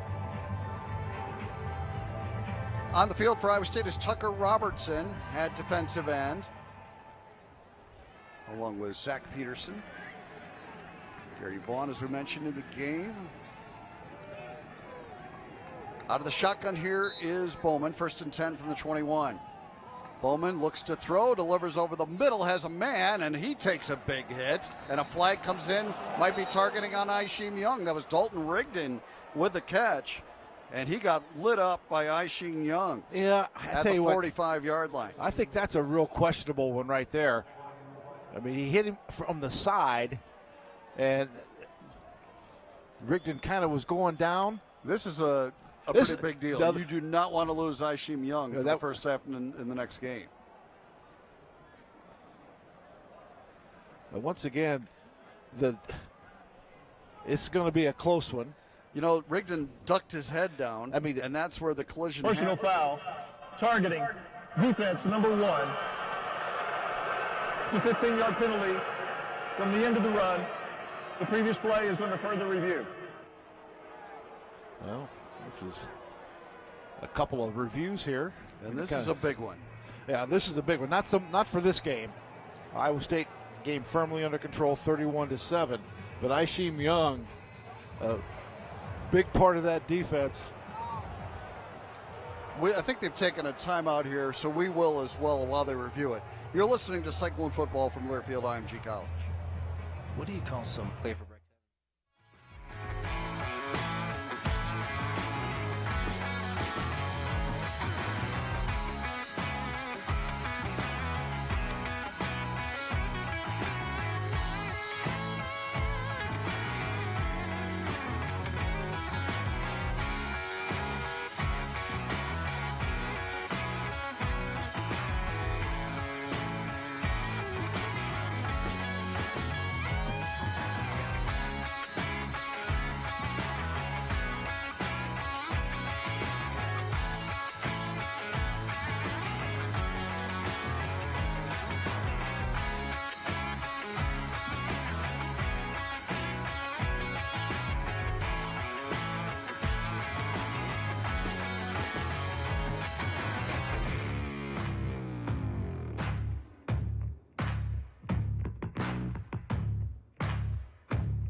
Welcome back to the Wellmark Blue Cross Blue Shield second half. 11:57 to go, fourth quarter. 31-7 Iowa State. A catch by Rigdon for 24 yards. He was hit hard by Akeem Young. They did uphold the targeting on Akeem Young. That means he is ejected from the game, and he will also miss the first half of the Oklahoma State game. That's big. I mean, he's made big plays in this game, made a huge play last week against Oklahoma with the interception. But Arnold, I mean, this team has a lot of confidence in Arnold Azuna, but and you go it down to Stillwater, less than full strength in that back end. The penalty moves the ball to the 40-yard line of Iowa State. You mentioned the break, Eric. That's the biggest play from scrimmage for Iowa State, or Texas Tech today. That 24-yard catch by Rigdon. First and 10 from the Cyclone 40. Shotgun snap to Bowman. He delivers left, and it is caught near the 30-yard line. They're going to mark it at the 29. The catch by Jalen Polk. Like back-to-back 2 deepest throws of the day for Alan Bowman and Texas Tech. 11 yards on that completion. And now it is first and 10, Texas Tech at the 29-yard line of the Cyclones. Bowman in the shotgun, and he will look to throw it again. Dumps it off in the left flat. It is caught, and a short gain on the play to the 26 by Price. Hummel made the stop. A 3-yard gain for Miles Price. Yeah, good hustle down the line of scrimmage, too, by Latrell Bankston. Trailing the play to finish him off. Call it 4 on the play to the 25, so second down and 6 coming up here for Texas Tech. Shotgun snap to Bowman, quick throw right side. Price couldn't hang on to it. He heard footsteps from Mike Rose. Or did he? No, he didn't catch it. He dropped it. So it'll be third down and 6 coming up for the Red Raiders. The Cyclone defense has the defensive part has a shutout going. You know they would love to keep that intact. Texas Tech came into this game averaging 37 points a game, averaging 512 yards of total offense. Third down and 6 from the 25-yard line. Quick throw by Bowman, incomplete, trying to go to the tight end Holcomb. And again, the Cyclone defensive line, they got their hands up, kind of bothered the passing lane that time. Yeah, Jaquan Bailey once again doing a great job. He saw he wasn't going to get there because it was a quick drop. He just kind of falls back, gets those arms up, makes that a very difficult pass to complete. And now fourth down. Fourth down and 6 from the 25-yard line of Iowa State. Bowman in the shotgun on this 4th and 6 play. 10:53 to go. Cyclones up 31-7. Bowman takes the snap, drops. He fires to the right side, and it will go incomplete. He's overshot Ezekama, his intended receiver, and he was well defended out there. The ball will go over on downs to Iowa State. Anthony Johnson had the coverage. Well, no points for the Texas Tech offense. They are up to 134 yards of offense now. Hey, it's back. The return of the prestigious Learfield IMG College Directors Cup, honoring college sports excellence across all competitive divisions, both men's and women's sports. Follow along on Twitter or online to see which schools will be taking home a first-place trophy in June for their season-long success. Learfield IMG College Directors Cup, a premier institutional award, jointly launched in 1993 by USA Today and NACDA. Cyclones start at their own 26 with a 31-7 lead. Canadian Nwangu, the running back. Brock Purdy will give it to Nwangu. Off the right side he goes, and he's hit hard. Brought down for a 1-yard loss. Good hit on the play by Merriweather, the linebacker for Texas Tech. Well, Iowa State just wants to get out of here. I think Texas Tech kind of the same way. But they're going to make it hard for Iowa State to run the football right now. Iowa State on the day has 211 rushing yards. They have really had some balance this year between the pass and the run. Another 200-yard rushing day, 292 yards through the air, 503 total for Iowa State's offense. Second and 11 from the 25-yard line. And Purdy will throw it to Landon Akers, left side. And he's dragged to the ground after a gain of about 3. To the 28-yard line. Yeah, throwing that ball out to the man who is motioned across the formation. really had great success in that first half in particular. They've covered it a little bit better. So it'll be 3rd down and 7 for Iowa State from the 28-yard line. And Purdy looks to throw it. And he delivers, and it is caught, and that's Hutchinson. Very close to the first down, stopped a yard shy at the 35, 1 yard shy of the first down. It'll be 4th down. I tell you what, that's a terrible spot, too. I mean, he was across the 30, almost to the 31, if not to the first down marker. They're going to go for it here. I don't know if they will. They're showing that they will. We're down to 9 minutes to go. Cyclones lead at 31-7. They could just call timeout here, and they will when the play clock gets down to 1.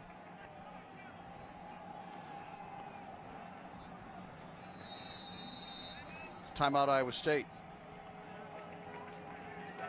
Timeout, Iowa State. This is their second charge timeout of the half. And a timeout that we'll take with them. You're listening to Cyclone Football from Learfield IMG College.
Welcome back to the Walmart Blue Cross Blue Shield second half. 8:48 to go in the fourth quarter. Iowa State leads Texas Tech 31-7. And Brock Purdy has got himself, I believe, a 300-yard passing game.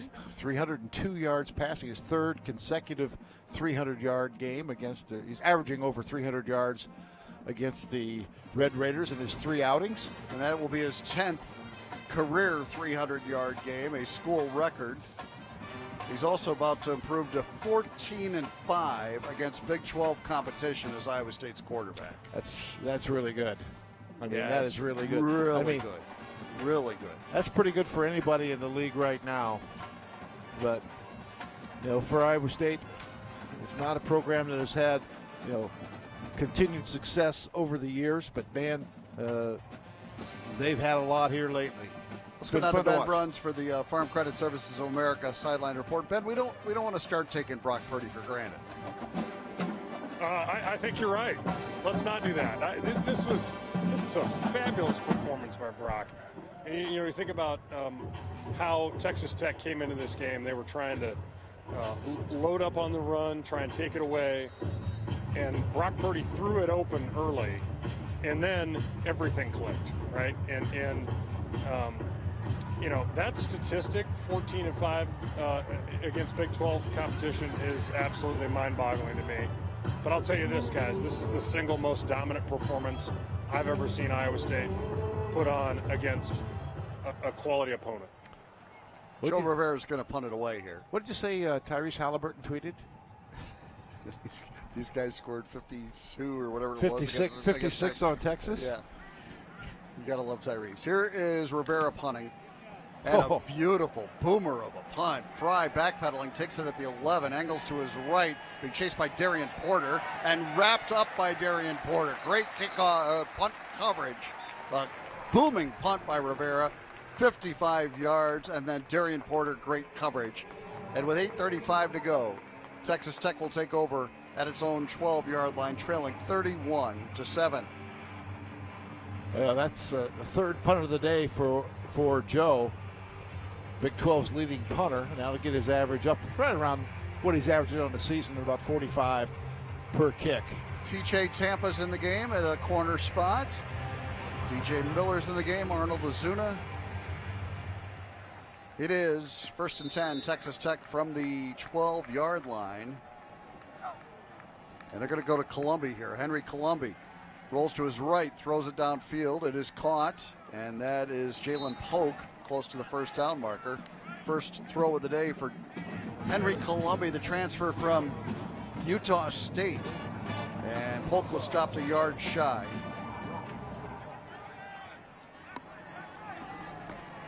Nine-yard gain. Here's a handoff. Sir Roderick Thompson off the right side. Decent run. And he's finally spun down by Jake Hummel at the 31-yard line, again at 10. Yeah, Jake Hummel, another really solid game. That's his 7th tackle of the day. 8:06 remaining in the fourth quarter. Iowa State leads it 31-7. 1st and 10 for Texas Tech from its own 31-yard line. Columbi rolling to his right, delivers downfield. It is caught by Miles Price for a first down at the 43. You know, and I think that's one of the things, you know, Alan Bowman has put up some really big numbers over his injury-plagued career. But I just think the mobility of Columbi gives them another dimension. He's in the shotgun here after a first down throw. Here comes a rush. He's able to run out of it and get across the 50, slide to the 49. He'll mark it right at the 50-yard line, so it's a gain of 7 on the scramble by Columbi. I mean, you would never see Bowman probably do that. I mean, well, we didn't all day, that's for sure. So 7:26 remaining. 2nd and 3 for Texas Tech from midfield. Yeah, Will McDonald able to get some pressure. They have not scored with their offense today. Columbi from the shotgun. And he wants to throw it. He delivers into the left flat, caught by White. White spins out of a tackle and gets the first down to the 46-yard line of Iowa State. Anthony Johnson makes the stop, and again a 4 and a first down. Well, just that, sending that receiver out of the backfield. He's the check down guy. They've gone to that several times. He's their leading receiver on the day. Columbi out of the shotgun, has protection. Now runs with it again, and he's across the 45 and tripped up nicely by Jake Hummel at the 42. So he gained 4 on the run, and then Hummel got him down. We're at 6:39 remaining. This is the longest that Texas Tech's offense has been on the field on a possession. They have really struggled to get anything going offensively. Here's Columbi from the shotgun. A rush coming. He's hit as he throws it. It's caught and close to the first down marker. Boy, they got some pressure that time, and Jaquan Bailey coming off a little bit slowly. Yeah, and Iwazurike almost got him. Oh boy, put the hit on Jaquan hurting on that play. And he's being looked at as he comes out. They got close to the first down marker. It is 3rd down and 1 at the 37.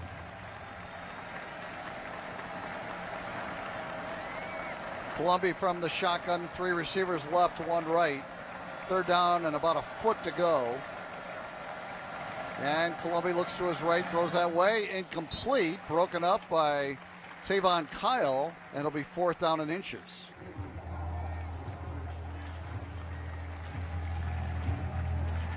.545 to go. Looks like Jaquan Bailey's okay. Sure hope so. 4th down and inches for Texas Tech. They're at the 37-yard line of Iowa State. 5:46 to go in the fourth. The Cyclones lead it 31-7. Columbi works from the shotgun.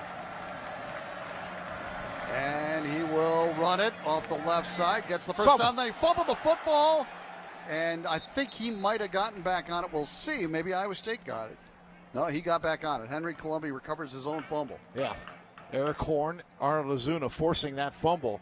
It kind of bounced right back to him. Eisworth right there. Couldn't quite get to it before, but Ozuna with the hit. First down and 10, Texas Tech at the 34-yard line of Iowa State. They trail 31-7 in the fourth quarter, 5:27 to go. Columbi drops to throw. Columbi delivers over the middle. It is caught by Polk. He runs it to the right side, gets inside the 25, inside the 20 before he's run out of bounds. And a nice gain for the freshman Jalen Polk all the way to the 18-yard line, a gain of 16. He's got some jets. Terrific speed. The Best drive of the day for Texas Tech. He's had a couple of nice catch and runs today. First down and 10, Red Raiders at the 18-yard line of Iowa State. Colombi looks left. He fires that way for the end zone, and it is a terrific catch for a touchdown by Polk. Jalen Polk made a great catch, 18 yards on the touchdown reception. And Henry Colombi marches Texas Tech down the field and puts them in the end zone for the first time with their offense all day. 5 minutes to go. Really good coverage out there by Anthony Johnson, but the ball thrown high and right against the sideline, very close.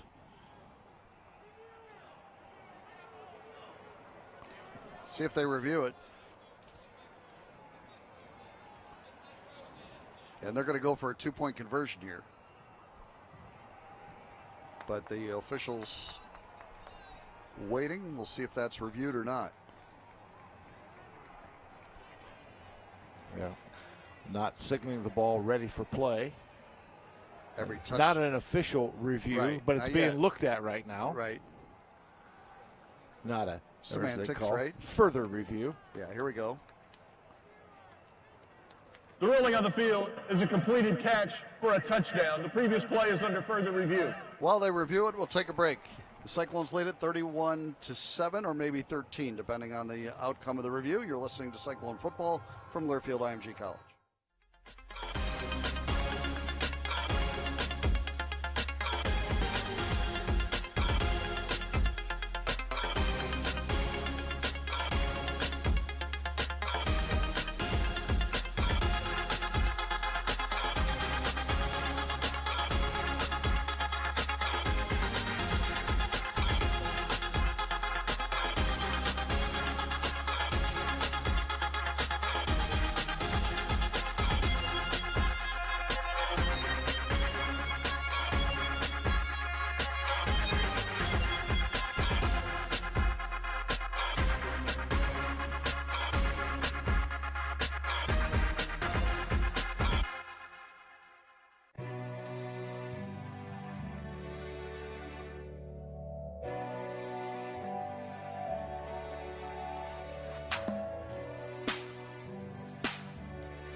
You're on.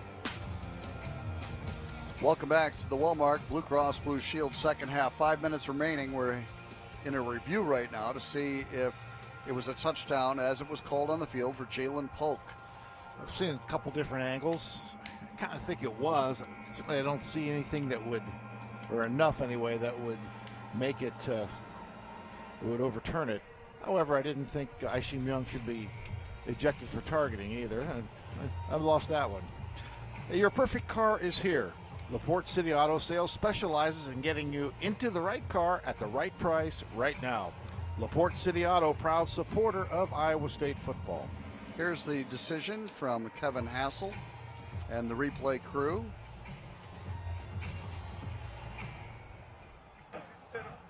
After reviewing the play, it was determined the receiver did not control the pass prior to his knee touching out of bounds. Therefore, it's an incomplete pass. It will be second down at the 18-yard line.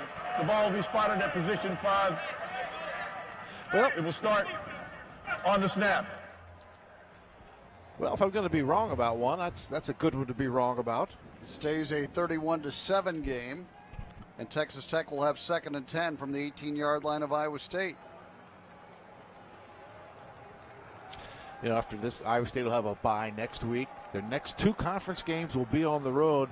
We're having 3 of their final 4 games of the season right here at Mid-American Energy Field, Jack Trice Stadium. Colombi drops to throw, looks left again, this time for Ezukama, and he makes the catch. No, out of bounds. They say he juggled it. He was juggling it as he hauled it in. He doesn't like it. Don't review this one, too. Tell you what, this would be the 4th review here in about the last. It was close. 10 minutes of game time. We'll take another look here on our replay booth in the monitor in the press box. He was juggling it. And they're going to review it. Yes, they are. The ruling on the field is an incomplete pass. The previous play is under further review. We'll take another break. 4:54 to go in the fourth. 31-7 Iowa State. You're listening to Cyclone football from Learfield IMG College.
You're on. Welcome back to the Walmart Blue Cross Blue Shield second half. 4:54 to go in the fourth. And we're determining if Eric Ezukama hauled in an 18-yard touchdown pass from Henry Columbia or not. It was ruled no catch on the field, and it's being reviewed. But John, just the difference, with Columbia in the game. I mean, they're holding on. After reviewing the play, the receiver gained control of the ball with 1 foot down in bounds. Therefore, it is a touchdown. So there you have it. 4:54 to play. First offensive touchdown of the day for Texas Tech. 31-13 Iowa State. But tell you what, this has been a long, drawn-out fourth quarter with 4 reviews. I mean, there's a lot of people still sticking around to sing Sweet Caroline. Yeah. But it's on delay. And now they will try for a 2-point conversion. But Columbia has thrown the ball downfield. They didn't attack Iowa State downfield. I don't know if they were worried about pressure on the quarterback. And on the 2-point conversion try, an end around to White. He spins into the end zone for the 2 points. So it's 31-15 with 4:54 remaining. Well, Texas Tech did recover an onside kick in one of their games, but it was a surprise onside kick, kind of a little bunt right up the middle, and the kicker actually went 10 yards and recovered it. That was against Texas.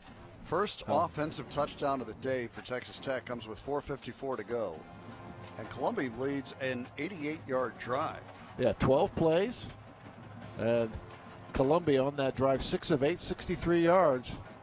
I mean, no question.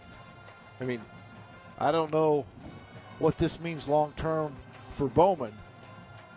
But, I mean, Columbia's played better. Now, the stakes are much lower right now for Henry Columbia. Keep in mind, too, Columbia did play in 13 games at Utah State under the direction of Matt Wells before transferring to Texas Tech. So he backed up Jordan Love last year, first-round draft pick for some reason by the Packers. And now setting up for the onside. Iowa State has their hands team out. It is a 2-score game, believe it or not. And it is one of the all-time most dominant 2-score games you'll ever see at this point.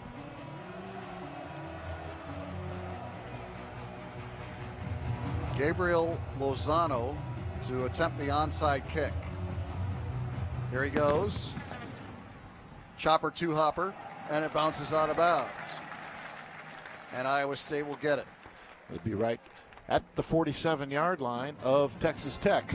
Not a bad kick, maybe just a little too much heat on it.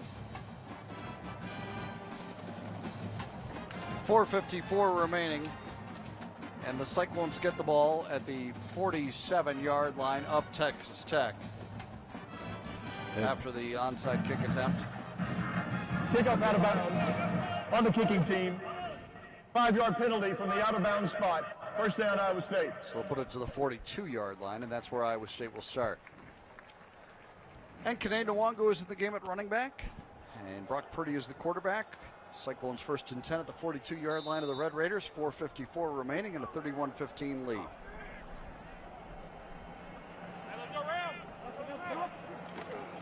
And a give to Nwangu, left side run. He fights for about 3 to the 39-yard line. Eli Howard tripped him up.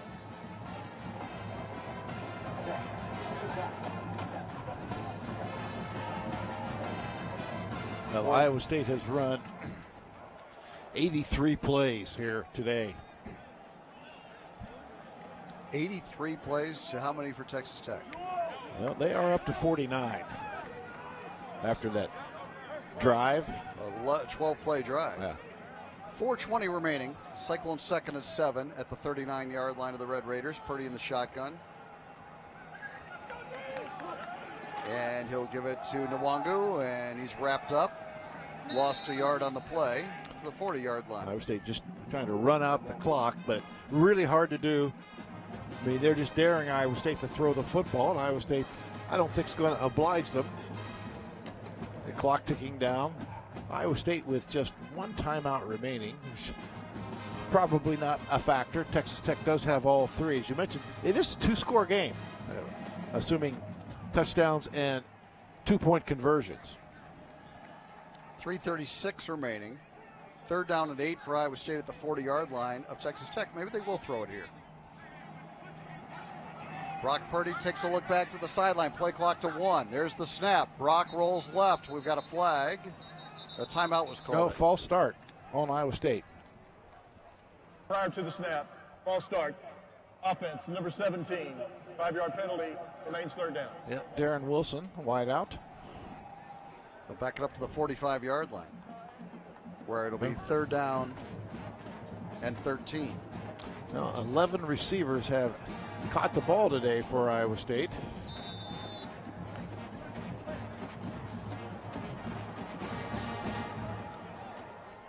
Down to 3:13 remaining. Cyclones lead at 31-15. 3rd down and 13. Iowa State at the 45-yard line of the Red Raiders. Purdy in the shotgun, 2 receivers left, 1 right. Nwangu the running back. Brock taking that play clock down. Now brings the man in motion. And he'll hand it off to Nwangu, who tries the left side and gets about 3. And it'll be 4th down. And Texas Tech is going to take a timeout. 2:53 remaining.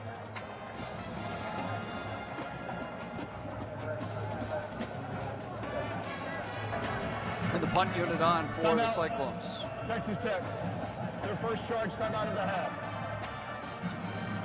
This will be 30 seconds in late. Well, you know, Iowa State's defense not super sharp that last drive by Colomby. Certainly he did a great job. Let's see if they regain a little spring in their step. I mean, number one thing, get the punt away. As Tech, pretty sure will bring the heat with, you know, punting from the 41-yard line of Texas Tech. They're certainly not going to try to return it. 31-15, Iowa State leads at 2:53 to go. Texas Tech using the first of its 3 timeouts.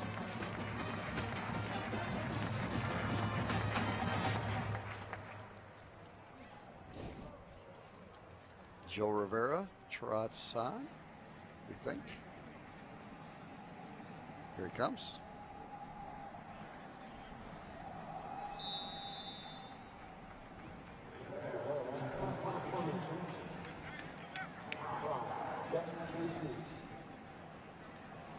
Colby Hathcock will snap it to him, and Rivera gets rid of it. Fry lets it go over his head. It'll bounce into the end zone for a touchback, and Texas Tech will start at the 20-yard line with 2:45 remaining. You know, and that's one too, John. You don't really worry about finessing that one. Just get rid of it. It goes in the end zone, that's fine. They have 80 yards to go, down 2 scores with 2:45 to play.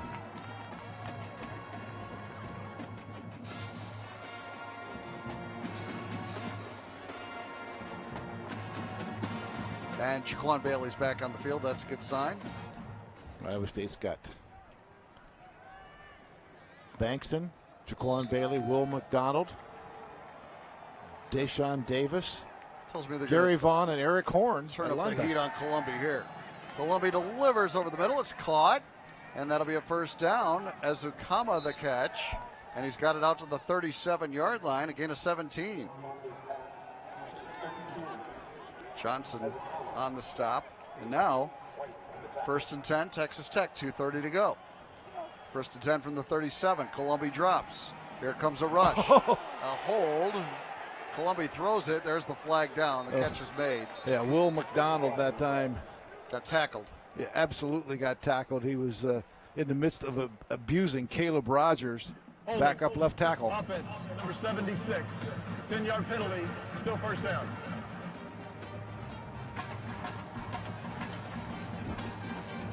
.222 remaining, 31-15 Iowa State. They have completely dominated the football game. It's first down and 20 for Texas Tech from its own 27. Neither team with a sack today, but till now. Here's Columbia dropping to throw. Columbia delivers, it's caught. A little crossing pattern. Ezukama takes a big hit at the 35-yard line. Eric Horn, Gary Vaughn over there first, but Eric Horn with the big hit to finish him off. Picks up 8 on the throw. And now it'll be second down and 12 for Texas Tech with 2 minutes to go from its own 35-yard line. 1:55 remaining. Second and 12 for the Red Raiders. Columbia drops to throw. Looks. Now he delivers, and it is caught. A sliding catch by Holcomb at the 49-yard line. Crowd thought there was a hold.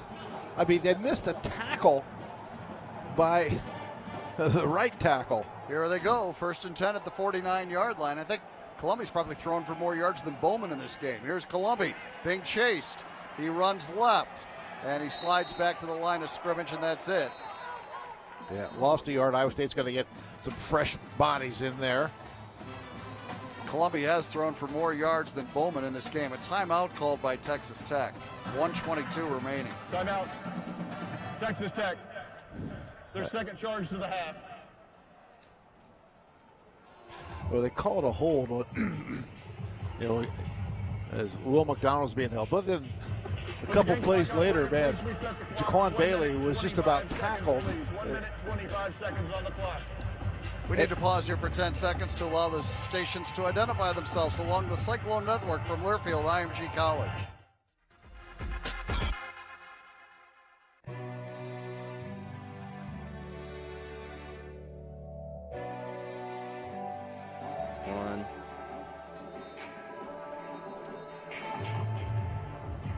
You're on it. Will McDonald's going to be credited with a sack on that last play as Columbia was chased to the ground for a 1-yard loss. First sack of the game for either team, and a 1-yard loss. That's only the second sack against Texas Tech this year for a total of 2 losses. 9.5 sacks in his last 8 games for Will McDonald. And now, first and 10. Second down and 11, we should say, from the 48-yard line. This is Columbia the shotgun, and he's in trouble, and he's sacked again, this time by Zach Peterson, back at the 42-yard line. Zach Peterson came flying in there and sacked him. Well, they also brought Tavon Kyle and Jake Hummel, so they were coming hard. 1:07 remaining, third down and 19 for Texas Tech. Columbia drops. He fires. It's caught by Ezukama. He's spun to the ground by Tavon Kyle. It'll be fourth down coming up at the 45. Great spot for Texas Tech. He was never within 1.5 yards of the 45. Yeah, it'll be fourth down and 4 from the 45-yard line. Here's Columbia dropping.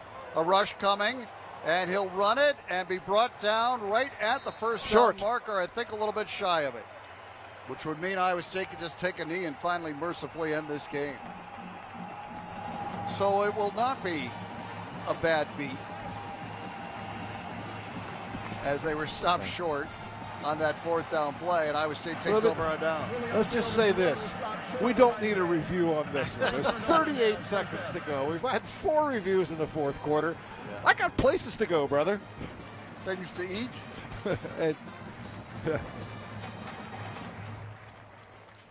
So Iowa State will take over the football on downs.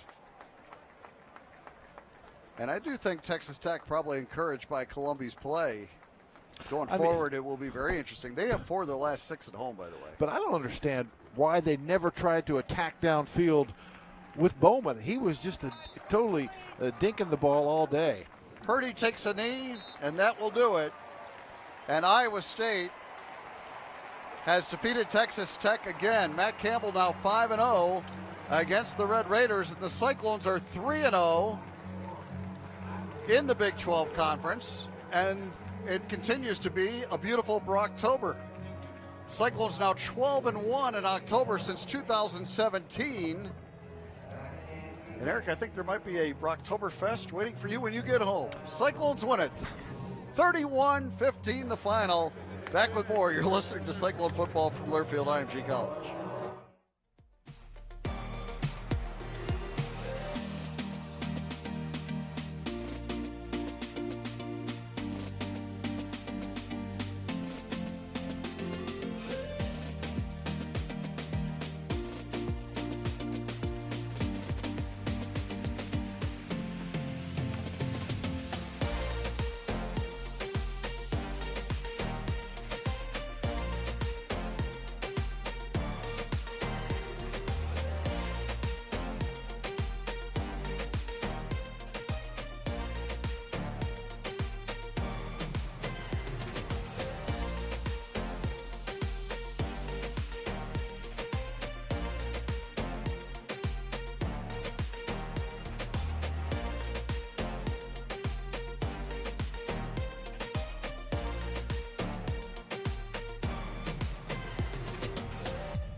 This has been a presentation from Learfield IMG College.